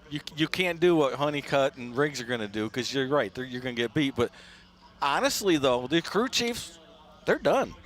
they're sit back and relaxed, and it's all in the driver's hands now, boys. Go get it. We did all we can do. We got you some track position, and we'll see how it ends up. You see those headsets and those wires running out of them. There's a lot of information that is running through those wires to those crew chiefs about what to do and how they might go about doing it. Well, we are inching closer to what is going to be a great afternoon if you are, in fact, a soccer fan. The quarterfinals doubleheader kicking off 4 p.m., Norway against England, and then it rolls right into a 7 p.m. matchup between Argentina and Switzerland. This is all kicking off at the top of the hour over on Fox, 4 p.m. Eastern Time, to see how the World Cup final is going to continue to take shape, leading into next Sunday's showdown for the biggest prize in all of soccer, or depending on your quadrant of the country, football. This is good stuff. Love Fox's coverage of the World Cup. My grandson. And everything that we're able to bring you in from the NASCAR world as well. What a day. So the red flag remains out, but these fans are not going anywhere. Still a quarter of this race left to go with 28 laps remaining of 100 scheduled laps. And, of course, the possibility of overtime. This will linger depending on how physical the end of this race gets. And I don't think we're done with all the rooting and gouging just yet. I can't see that happening, especially now that these guys have had a few shots at a restart. Well, they don't understand the limits because they're going to go past them, but know where they can push the envelope and see if they can get some positions on these restarts. Another thing that we have not talked about is heat cycle on these tires. You know, are on this restart, are they going to come back and give them some grip, or is it going to take a few corners to get there? So we are back under yellow flag conditions with Cole Butcher, the race leader. We'll keep you entertained throughout the remainder of this caution and come on back for the restart.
Back at Lime Rock Park, getting set to get this race back underway with Cole Butcher out in front.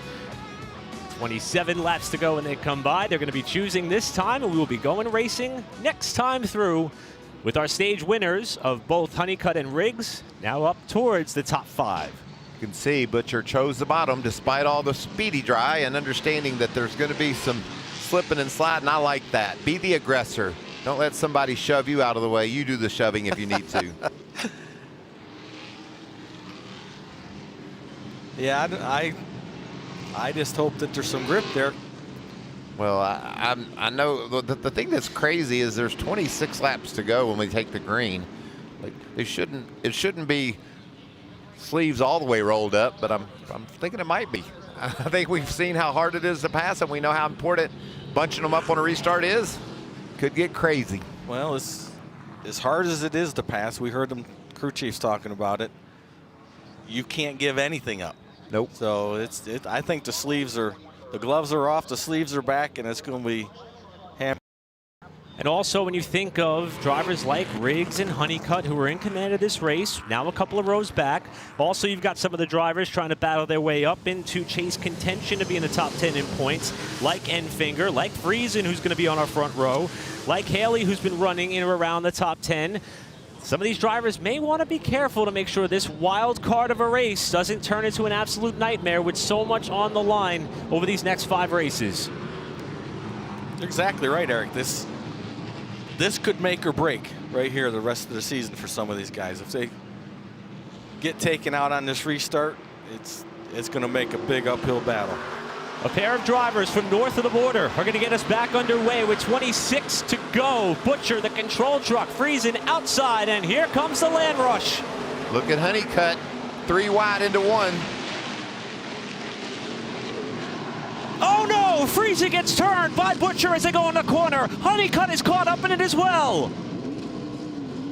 Exactly what I said, Michael. He got down in there, and there was no grip. I believe Lane Riggs may have also been swept up in that. Several of the front-running and contending trucks are now out of it as Gio Ruggiero goes to the lead.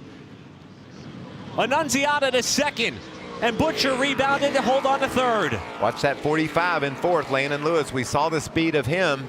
He's right there with these guys. Look, he's going to make a move. Lewis catches the curve, trying to get by Butcher, and what has suddenly turned into a fight for third down the hill.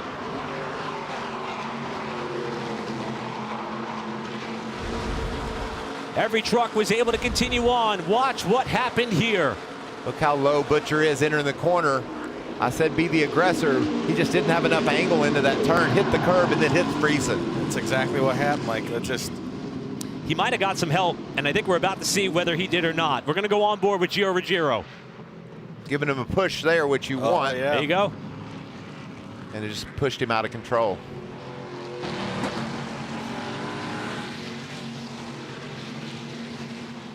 Look at all these drivers locking up the front tires going into the first quarter. Now on board with the Ford Racing, number 38 of Lane Riggs. Oh, he catches Honeycutt. Nothing he can do. They were just trying to avoid the crash. 2 dominant trucks go out together. Garcia and Tyrell in what is suddenly a battle for a top 10 spot. Look at Colin Brown from the back. Colin Brown from the back. He's doing a great job of making his truck relevant here at the end of this race. And Andres Perez, who turned the front end of his Chevrolet into a lawnmower on that restart stack up, still fighting inside the top 10. He did a great job on that restart, avoiding it, but you know, he's a road racer. He understands how to do this. Landon Lewis into third. And Grant Enfinger, we talked about his ups and downs of this day. He's into the top 5. There's the battle for the lead. Thomas Annunziata has gotten to Gio's bumper. Pair of Tricon Garage Toyotas. And look at that, still just hanging it out, doing all they can to get there.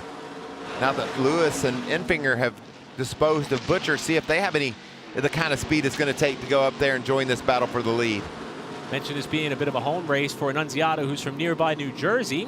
Gio Ruggiero, Massachusetts native, so also a bit of a homecoming for him. As for our 2 stage winners so far, Caden Honeycutt 19th, Lane Riggs 20th. Not what we thought we would see out of those drivers and vehicles today after the restart pileup.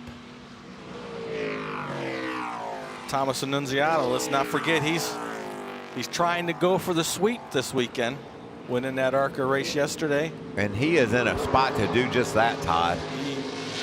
He gets to that back bumper, he's going to use his front bumper, I can tell you that. And aside from Grant Enfinger, who runs 4th, and Gio Ruggiero with a lone victory, nobody else in the top 5 has ever won a NASCAR Craftsman Truck Series race.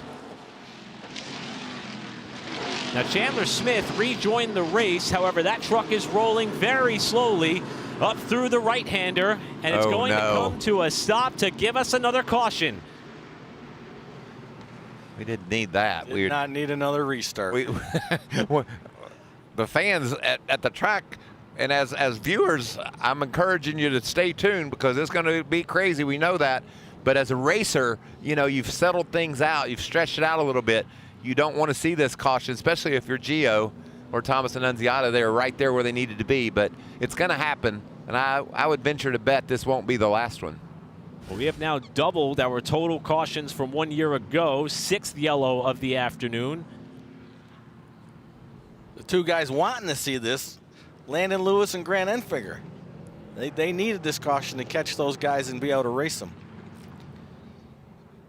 I know we documented some of the trials and tribulations that Grant has had so far today. When he had that off in practice, he was the fastest truck in the session up to that point.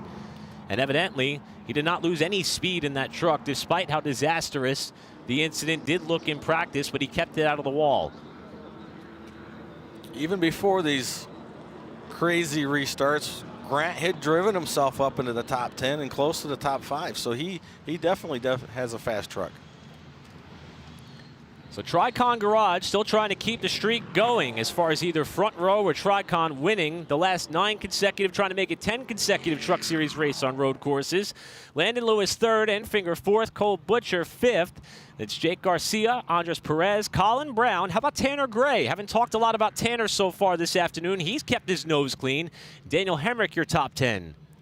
How about a pair of Tricon or ThorSport racing trucks? We haven't seen a lot out of ThorSport this year, but Butcher and Garcia right up there in the mix.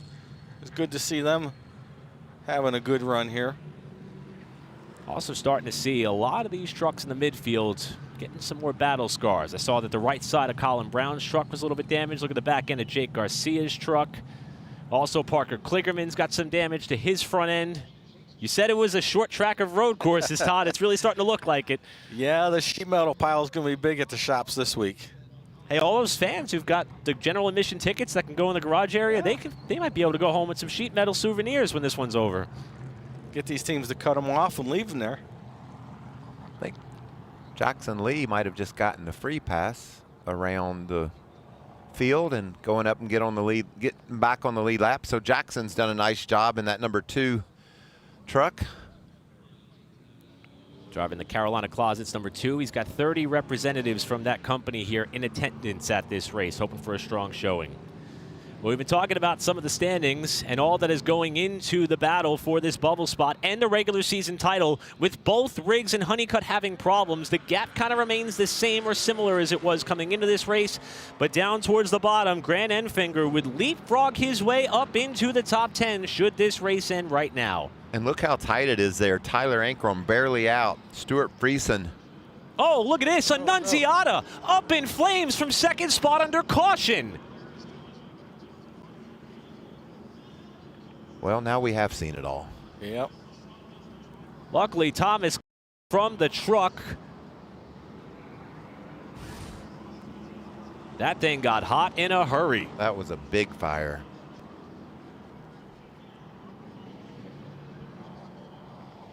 Trying to catch his breath. Yeah, it looks like he got a little. The fumes are just. A little smoke in there. Unbelievable. Boy, certainly glad that Thomas is okay. And you talk about how this sport could send you for a loop from celebrating about a few hundred feet further up the front straightaway from where he is right now to having one of the most scary moments he may have ever had in his racing career. And a safety team has arrived to make sure that's in fact okay. That is very strange. How would that thing catch fire under caution? I mean, maybe after it'd been under caution for a while. Yeah. You know, he took a few big hits in that restart. The whole side of the truck's caved in. Maybe shook an oil line loose, or that definitely was not a fuel fire. That was an oil fire. That's a little crazy. They're stabilizing Thomas there, giving him some words of encouragement. Let's go back and see what happened to Annunziata, who again was running in second spot. We were about to get the 1-to-go signal to restart this race, and there it is. Yeah, see the oil on the racetrack coming out the right side of the motor. And with the motor just keep running, it just keeps pumping it out. And he is That's struggling right now to get his way out of that truck. Coming to a stop really quickly, which is smart. And it's going to unfortunately extend this caution. And perhaps more unfortunately, end what appeared to be a threat for a first career Truck Series win for Thomas Annunziata, and only his second career start, with both coming here at Lime Rock Park. Last year finished 15th. He appeared destined to better that, but it was simply not meant to be.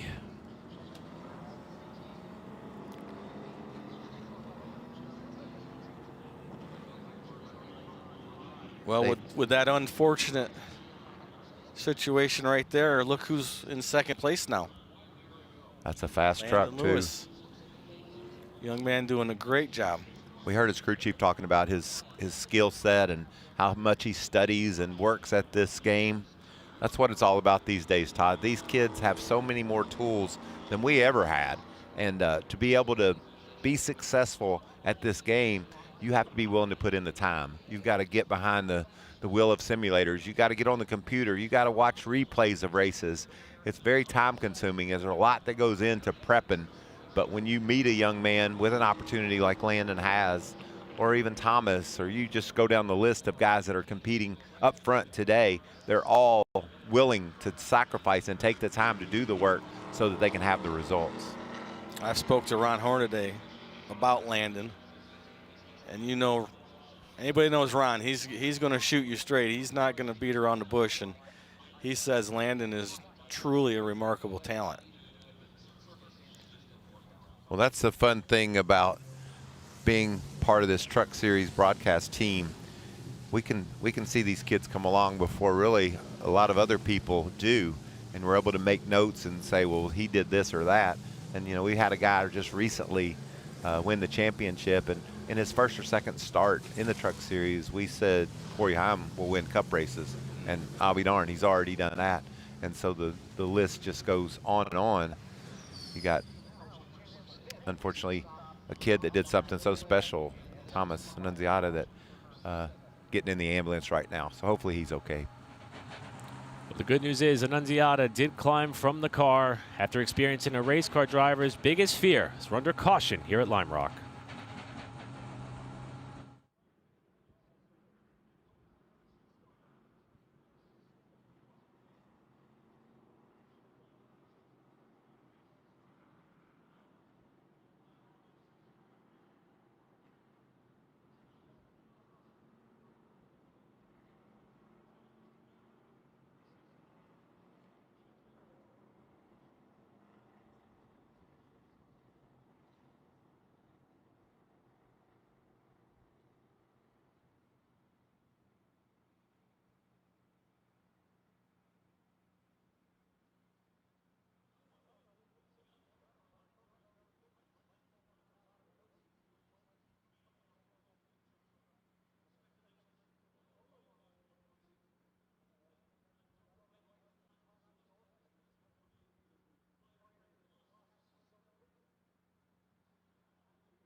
Back here at Lime Rock Park for the NASCAR Craftsman Truck Series with 17 laps to go. Continuing to work caution number 6 on a race that has been quite the opposite of what we saw in our debut venture here at Lime Rock 1 year ago, where we have run 32 caution laps up to this point.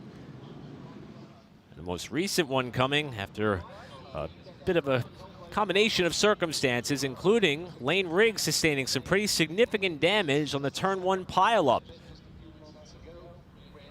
Team going to work on that left rear fender area, making sure they don't have a rub. You can see the bare bond tape there on the truck bed that they'll apply once they get it bent back the way they want it.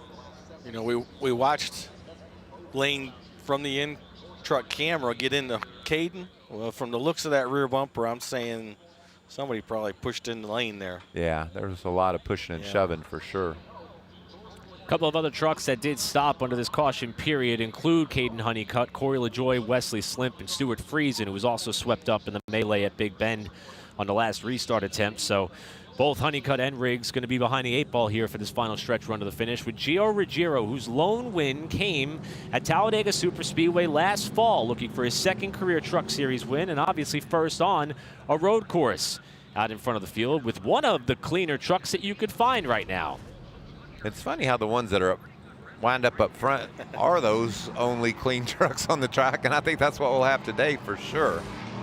A lot of action still left over. Landon Lewis right there, just plotting what he's going to do against this cat, Gio Ruggiero. Just consistent week in and week out. Gio's right there in contention, and he's put himself there again today. Ironically, these top 2 drivers are going to be doing some extracurriculars next week at North Wilkesboro Speedway, where there'll be a pro late model race and a late model stock race the Friday night after the trucks qualify. Gio's going to drive a crate pro late model. Landon Lewis going to get behind the wheel of his late model stock car that he won the title with last season to try to give both of them some confidence and experience on that racetrack leading into Saturday's Truck Series race. I'm pretty sure they're gaining about all that they need right now. The confidence is there when you got these trucks on a track like this. I mean, that's their world, those late models. Feel good about that, and I think it'll be just getting reps anywhere, just like we saw Stuart Friesen racing yesterday, just so he'd be better today, and he put himself in a position to contend for the win here. Seat time is seat time. It's always going to make you a better racer, and it doesn't matter what the division, what the racetrack. You learn things, you perfect your racecraft and learn how to do the right things, and when you make the mistakes, you figure out how to not do it again. So anytime you can get, you know what we say earlier, when a racer gets a weekend off, what's he do? He wants to go race. He wants to go race and, You're right, and get Huck. better. Now we're hearing that Lane Riggs is back on pit road. They're going to be changing the battery on the front row racing number 34. So the tough break continues for our regular season points leader, who seemed to be on par before things got blended with the strategic efforts of the other teams to maybe fight it out for what could have been his 3rd road course race of the year. Update on our man Graham Doyle. We talked about his slides and his spins and the challenges that he's faced today. I like him right now for his persistence. And look how clean the truck is. The truck is looking good. He's done a great job. He's up to 16th. He's back on the lead lap. He can contend for a top 10 finish. So don't be so quick to judge when you see a kid trying to figure things out, whether he's ever going to figure it out or not. I think he's doing a great job today. Speaking of good-looking rides, this is his daily driver. Maybe not quite, but this is him posing at Daytona with one of the GTD cars that he has gotten the opportunity to wheel several times. In fact, has made several starts in the IMSA category there and won the 2025 Lamborghini Super Trofeo North America AM Championship. So the sports car ace trying to wrestle a truck around Lime Rock. And as you said, Michael, doing a really good job. Yeah, and when I talked to him yesterday, he said, you won't believe, Mike, how many buttons and knobs I've got inside of my Lamborghini to push and twist and adjust. The only button I have in this thing is one to push to talk on the radio. Everything else is manual. And he said, it's a lot, but he said he's really enjoying the challenge, and it's fun to see him get his arms around it. Talk about polar opposites. That car probably weighs half of what this truck weighs. Got way more tire on it, way more downforce. Yeah, it's a different world when you climb behind one of these trucks. So how about this? By virtue of the choose, Landon Lewis has decided to restart behind Gio Ruggiero as opposed to joining him on the front row. Grant Enfinger is going to take the front row shot. That's very interesting right there. Yeah, that's a bit of a, I didn't see that one coming. I would have probably thought he would have taken the front row just to see, you know, if something goes wrong with Gio's start, you're right there. You know, now you're kind of limited with what you can do with Gio being ahead of you. Well, on the last restart, Gio was third. Used some muscle to get past the two in front of him. We'll see if Landon's got a similar agenda as they come down the hill with 14 laps to go at Lime Rock. Gio Ruggiero gets us back rolling. Through the speedy dry they come. Front row, very good start by both those trucks.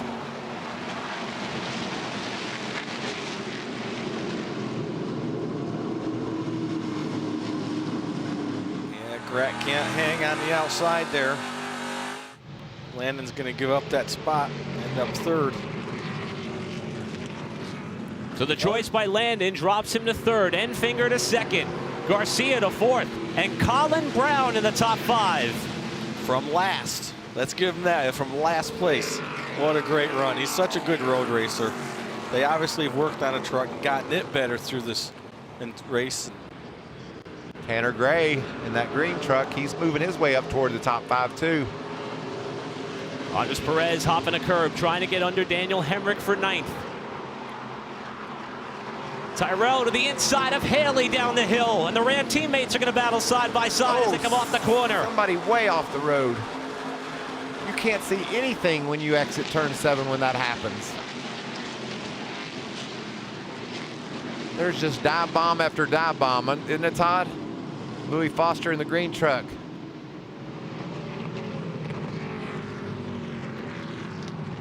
Those two Ram teammates, they're roughing each other up. Look on the outside. Look who's coming out there. Caden Honeycutt's not done yet, right? No, never give up. That's it. It's going to move Honeycutt up to 13th. With 13 laps to go, Sutton in the back of Mini Tyrell.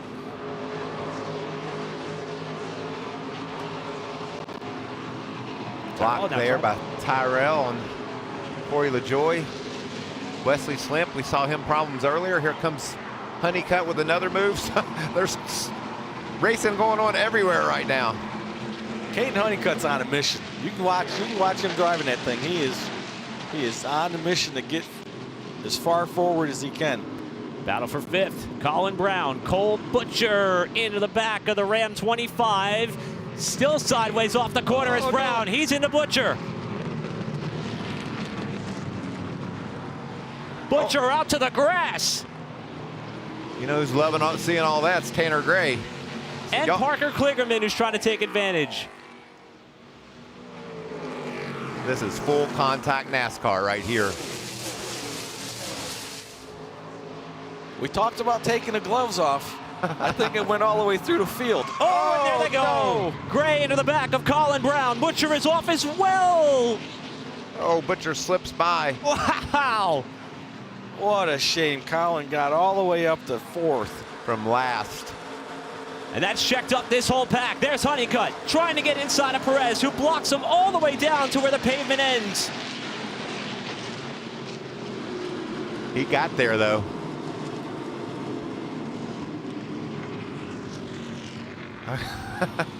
I gotta tell you, this, when you're doing it, it's intense. You don't realize how crazy it is. And when you go back and watch it, you think, what the heck was going on? While the madness continues, here's what happened to Colin Brown from 5th. Oh, sideways. You saw Gray get sideways and hit Brown. And look at Butcher, how close he gets to hitting Brown, how close he gets to hitting the wall, and he's on his way. Great job by Butcher. This is what led up to the contact about a half a lap prior. Tanner was just a spectator to all this, though. He just got in too deep into turn 6. Off the road. That's Hemrick, who's got some pretty significant damage to the front end of his Chevy. Perez now to the inside. Something of note for Gio Ruggiero, the final lead change in the last 10 laps has happened 6 of the last 7 road races. As we got a truck, 2 trucks off Dawson Sutton and Wesley Slimp have got off the track at Big Bend. Hopefully they can get rolling, as Corey LaJoie has some issues as well. Race is still green. LaJoie trying to find a safe place to rejoin. I think it's more than that. Sutton and Slimp have gotten going. LaJoie, however, has not. And as they come to the line with 9 to go and the top 3 starting to tighten up, we might be staring at our 7th yellow of the race, and there it is. Corey LaJoie can't get that thing rolling. And the chaos that has turned into the Truck Series race at Lime Rock is going to continue to another restart. And look who is in 7th. Caden Honeycutt. What a comeback he's made. For a track that many say is really tough to pass, Honeycutt has gained 9 spots since the restart 5 laps ago.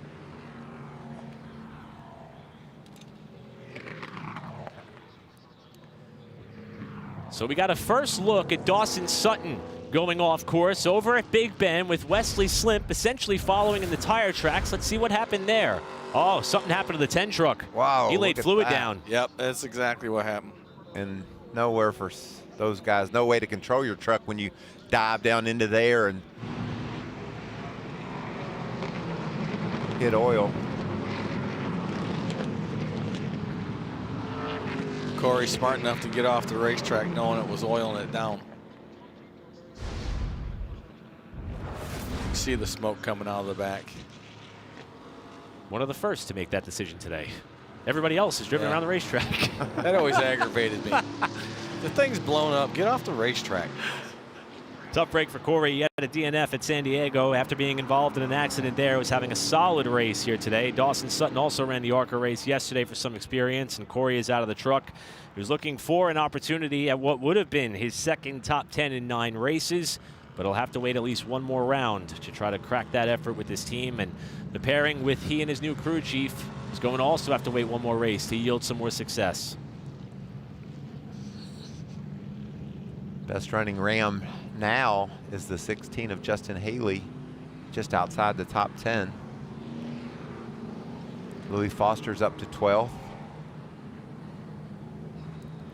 We've got some organizational diversity up at the front of the field, and that hinges off of the fact that the last 9 road course races for the trucks have been won by either Tricon or Front Row. Well, Tricon is leading right now, but then you've got the CR7 team of Ben Finger in second, Nice Motorsports with Landon Lewis running in third, Dorsport with Jake Garcia fourth. And how about the 5th place runner? The man who has his hand in the pot here at Lime Rock, Parker Kligerman for Spire. That's your top 5 right now in what's going to be a shootout to the finish. A little bit of damage there on the nose of Parker's truck, but he's running the fastest lap times he's run all day just prior to this happening. Yeah, might have put a little downforce on the front. Yeah, that's an optimistic. That's what, if I'm the crew chief, that's what I'm telling him, Todd, right? Yeah, the bent the front, but it's okay. It's got more downforce. It'll be all right. It's going to really help you. So pit road is going to be open this time by for any potential takers. Not going to see any of the front runners dive that way, but we may see some towards the back elect to come in and see if there's something they could do to increase their chances at a better result. There isn't. Yeah, there comes. Might be Butcher, as a matter of fact. I think it was Butcher. Well, he was risky on his fuel anyway. Remember, he was the first one to peel onto pit road. So Rich said it was going to be close. Crew chief Rich Lucius. See if they've got other issues, or if they're just going to dump some fuel to it. Colin was off the road. You see there in the Ram truck, Colin Brown. And there's Sutton. He was in that wreck as well. And the other truck right in front of them, Wesley Slimp, he was caught up in that mess too. So these trucks were just involved in the caution, decided to come to pit road. Now, I said there's nothing they can do. I mean, there's not much they can do. There's a little. There's not a top 10 finish looking at it, but he does. This is interesting. That's another new set of tires because of his strategy. So when I said there's nothing you can do, if you've got a fresh set of tires with all the attrition that we're beginning to see, you might be able to race from outside the top 20 up toward the top 10, and that's what Rich Lucius, Cole Butcher, and this 13 team are doing right now. And I believe Colin Brown is also on that same strategy where they slap 4 stickers on there. As there's still some reports from the field that there may still be some fluid in turn 1 where Corey LaJoie had that problem. Yeah, the reality of Cole Butcher pitting there right there, he only lost like 5 or 6 spots. So to put those new tires on, of course these caution laps aren't helping him. He needs as many as he can get just to get a better finish, but yeah, why not? Maybe hang back on the restart, hope for some more carnage in turn 1, solemn your way through whoever's left. Yeah, he was right behind Friesen, so he lost 6 spots. Get a good restart, yeah, you could aim, get up in the top 15, get a good, better finish. Same for Colin Brown after the spin that did not draw the caution, with Butcher also getting involved in that one. What a shame. And that guy did a great job coming up through this race, this field. Drove smart, which he always did. He was always a very smart racer. Former Truck Series winner at Michigan when he was driving for Jack Roush several years ago. I keep calling him a kid. He's not a kid anymore. When I knew him back in the day, he was a kid, 19 years old.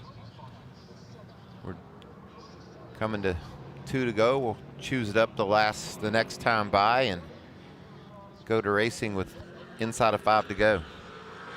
And I'm looking forward to every lap of it. Question is every lap from now on going to be green when we do restart this race? Let's say yes. Let's say we've done running over each other. Now, I don't believe that. I don't believe that's correct. I think we're going to see more contact. Can they get off the road, Todd, and then get back on, and we don't have a caution? That's very possible as well. We've seen a lot of guys get off and keep going. Just some mechanical issues today that have caused a lot of oil downs on the track, and then we saw the issue with Thomas Annunziata and his fire. So I was speaking of Honeycutt earlier, running back through the field, but now let's keep this in mind. Lane Riggs is gonna finish 24th. He's 1 lap down, is the only truck 1 lap down. He's gonna finish 24th. So every position Honeycutt gets puts him right back at Riggs's back bumper for the points race. Well, that's important as we race toward the regular season championship. That's important to note. But Todd, with 5 laps to go, 4 laps to go, we might get another caution, and that could put Lane back on the lead lap, and he could pick off some trucks. So it's just a constant battle. You see the points as they run, with Caden looking to take a pretty sizable swing into the lead that Lane has worked so hard to build, specifically over these last 5 races. In what will be a 4-race run to crown the regular season champion and kick off the chase for the trucks. Primarily, it's a bit of a short track run to the stretch. After here, we go to North Wilkesboro next week. Then it's on to IRP, followed by Richmond, and then the 1-mile Magic Mile up in Loudon, New Hampshire, before we set our chase field. One of the coolest stops on the circuit, going up to New Hampshire in the fall, watching people eating lobster. And one of my favorite restaurants, Maker's. That's right. Down the street, go get a great, big old lobster. Great fan experience. Here we go, choosing it up. Grant's going to go to the outside and restart on the front row alongside Gio. Enfinger had 3rd choice last time, ended up on the front row and battled through the first 2.5 corners for the lead before Ruggiero got the best of him. Enfinger's going to take that same shot here. Remember how this day started, guys? We were painting the choose zone there, and now it's playing its role here late in the race. A lot of stuff has gone down today. Like it's been weathered from that bright orange that it started out with before all those tire marks going through it. Lane Riggs is the only truck a lap down. So if there is a caution, he should get the free pass. It sounds like you're kind of betting on that caution. I kind of feel like it might happen. I think it's going to happen. I there is a chance. That's definitely a chance. I'd say it's more than 50%. Okay. I'd have to agree with you. And if we get another one, which we're going to get another lap here, we'll be flirting with 40% of the race being run behind the pace truck. Well, we're real quick to correct stats. After last year, you know, being no cautions, we just needed to have a few to get everything rounded back up. So there has been quite the trend in 2026, and that is last lap passes. We have seen a good bit of them so far this season. The first one coming at the season opener at Daytona. The thrilling four-wide move that got Chandler Smith to victory lane. Then we go on to Darlington, where Corey Heim came back and made it Heim time at Darlington, just to do it again at Rockingham on his teammate Caden Honeycutt. Just incredible racing all year long. This block here and the charge to the checker for Riggs at Nashville. And then let's just do it again here at Coronado. What are the chances we are in for another last lap pass finish for the trucks here on this road course? So what does all that tell you, Michael? Just because you're leading the last lap, don't think you won the race. Well, that's what you get with these truck racers. They're going to push and shove all the way to the checkered, and that's why I love being a part of the coverage here on Fox. Just see so many fun moments during the course of the season. The races are short, you got to get with it, and these boys don't mind getting with it. Now, what's at stake? For Gio Ruggiero, it's a chance for him to win his second career race. For Grant Enfinger, security perhaps, to be a little bit more comfortable in trying to make the top 10 in the standings and propel himself into championship contention once the chase gets started. Behind them in row 2, the checkered flag is all that matters. You've got Landon Lewis and Jake Garcia, who have never won a NASCAR Craftsman Truck Series race. And for Parker Kligerman, a hometown hero who is part of the ownership group for the racetrack and part of the reason that the trucks are even here in the first place. Running in 5th alongside of Tanner Gray, another driver looking to crack victory lane for the first time. And that is just the front 6 stories, with many more storylines nestled in behind them all, including Caden Honeycutt, who is up to 7th and will be charging in this 3-lap run to the finish.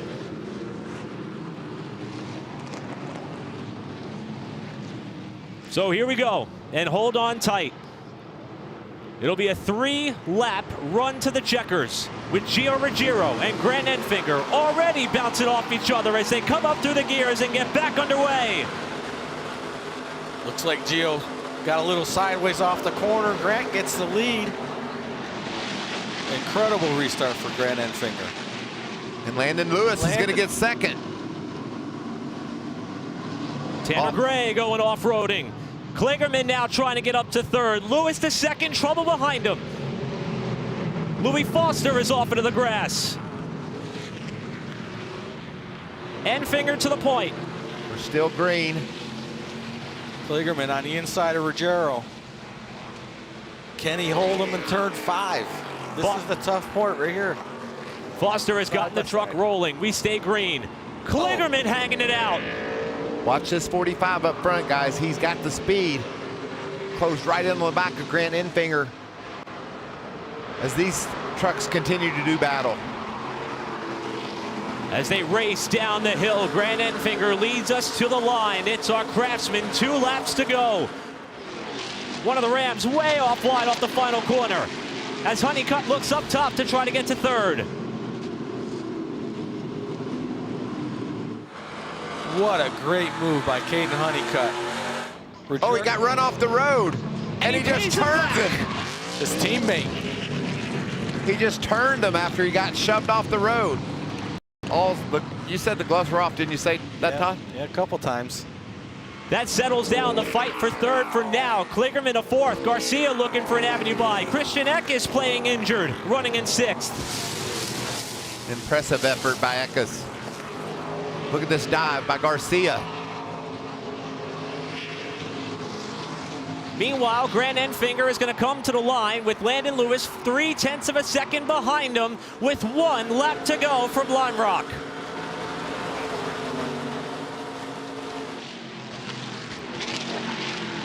Grant gets a little bit loose into that corner. Lewis is giving it all he has. Lewis trying to seize opportunity as we got Garcia going off behind him at Big Bend. Here's Lewis up the inside. couldn't quite get there. This is a great race, guys. Two drivers that are just giving it everything they have. Half a lap to go.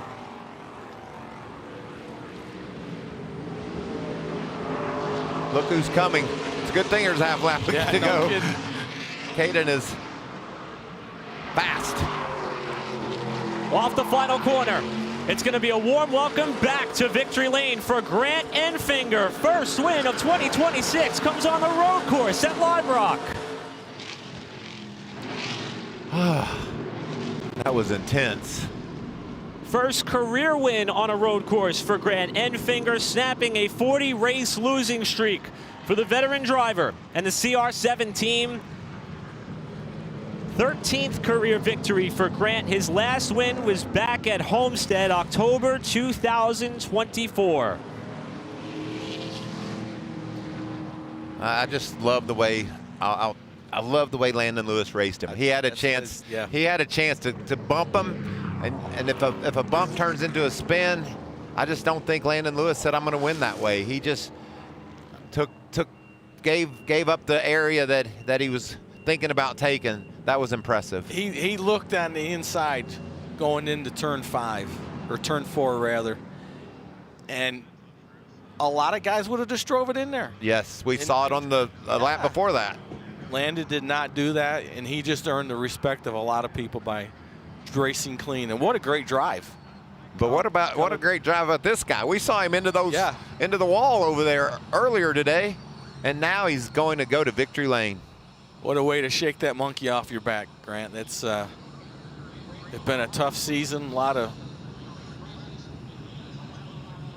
As Grant comes up on the front straightaway in what was a frantic final charge to the finish, Grant Enfinger, who was on the outside looking in terms of the chase standings when this race started, now even has a one-spot buffer, moving up to 9th in points. Happy to get this team its 3rd career win ever in the Truck Series. Grant's a respectful racer too, Todd. He's a guy that you can count racing you hard, but racing you fair and clean. He did a great job today, rebounding from some issues earlier and putting himself in a position to take the checkered flag at Lime Rock Park. At one point today, it looked like Grant was heading for the parking lot outside of turn 7. Did the team a favor by somehow getting it stopped before catching the tire barrier. And now he is finally able to snap this streak and return to a place that he knows very well, and that is victory lane. And he is the 8th different driver to win in 2026 and the 5th different organization to celebrate top honors in the Truck Series as well. Fairhope, Alabama is the hometown of Grant Enfinger, and I know they're all cheering right now. Grant's pumped, and Josh Sims is there. Grant Enfinger, man, it's been far from the season you expected. You guys have hit a ton of adversity, and then today encapsulates that with the issues you had early on. How did you get this done and rally for the victory? I mean, honestly, Derek's given us great road course trucks all year long. This is, sadly enough, it's been our best opportunity to win is a road course, but we've had issues in all 3 of them.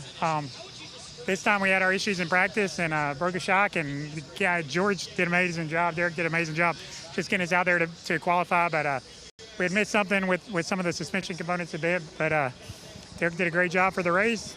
I feel like we had some things play in our hand. I don't think we could have beat the 11 and the 34 straight up.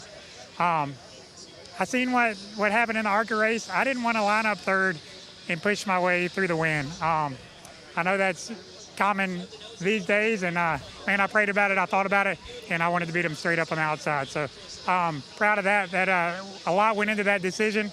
But man, that's what I've been my whole career. I've made a lot of mistakes, but I didn't want to go in there and purposely root him out of the way and take the win. So I feel like we beat him on the launch, and I think we had a better car, and Derek did just an amazing job with this Grand County March Chevrolet. So thank you to Cody, thank you to Paps, Granny. They hadn't been here for a while, but we appreciate them sticking with us.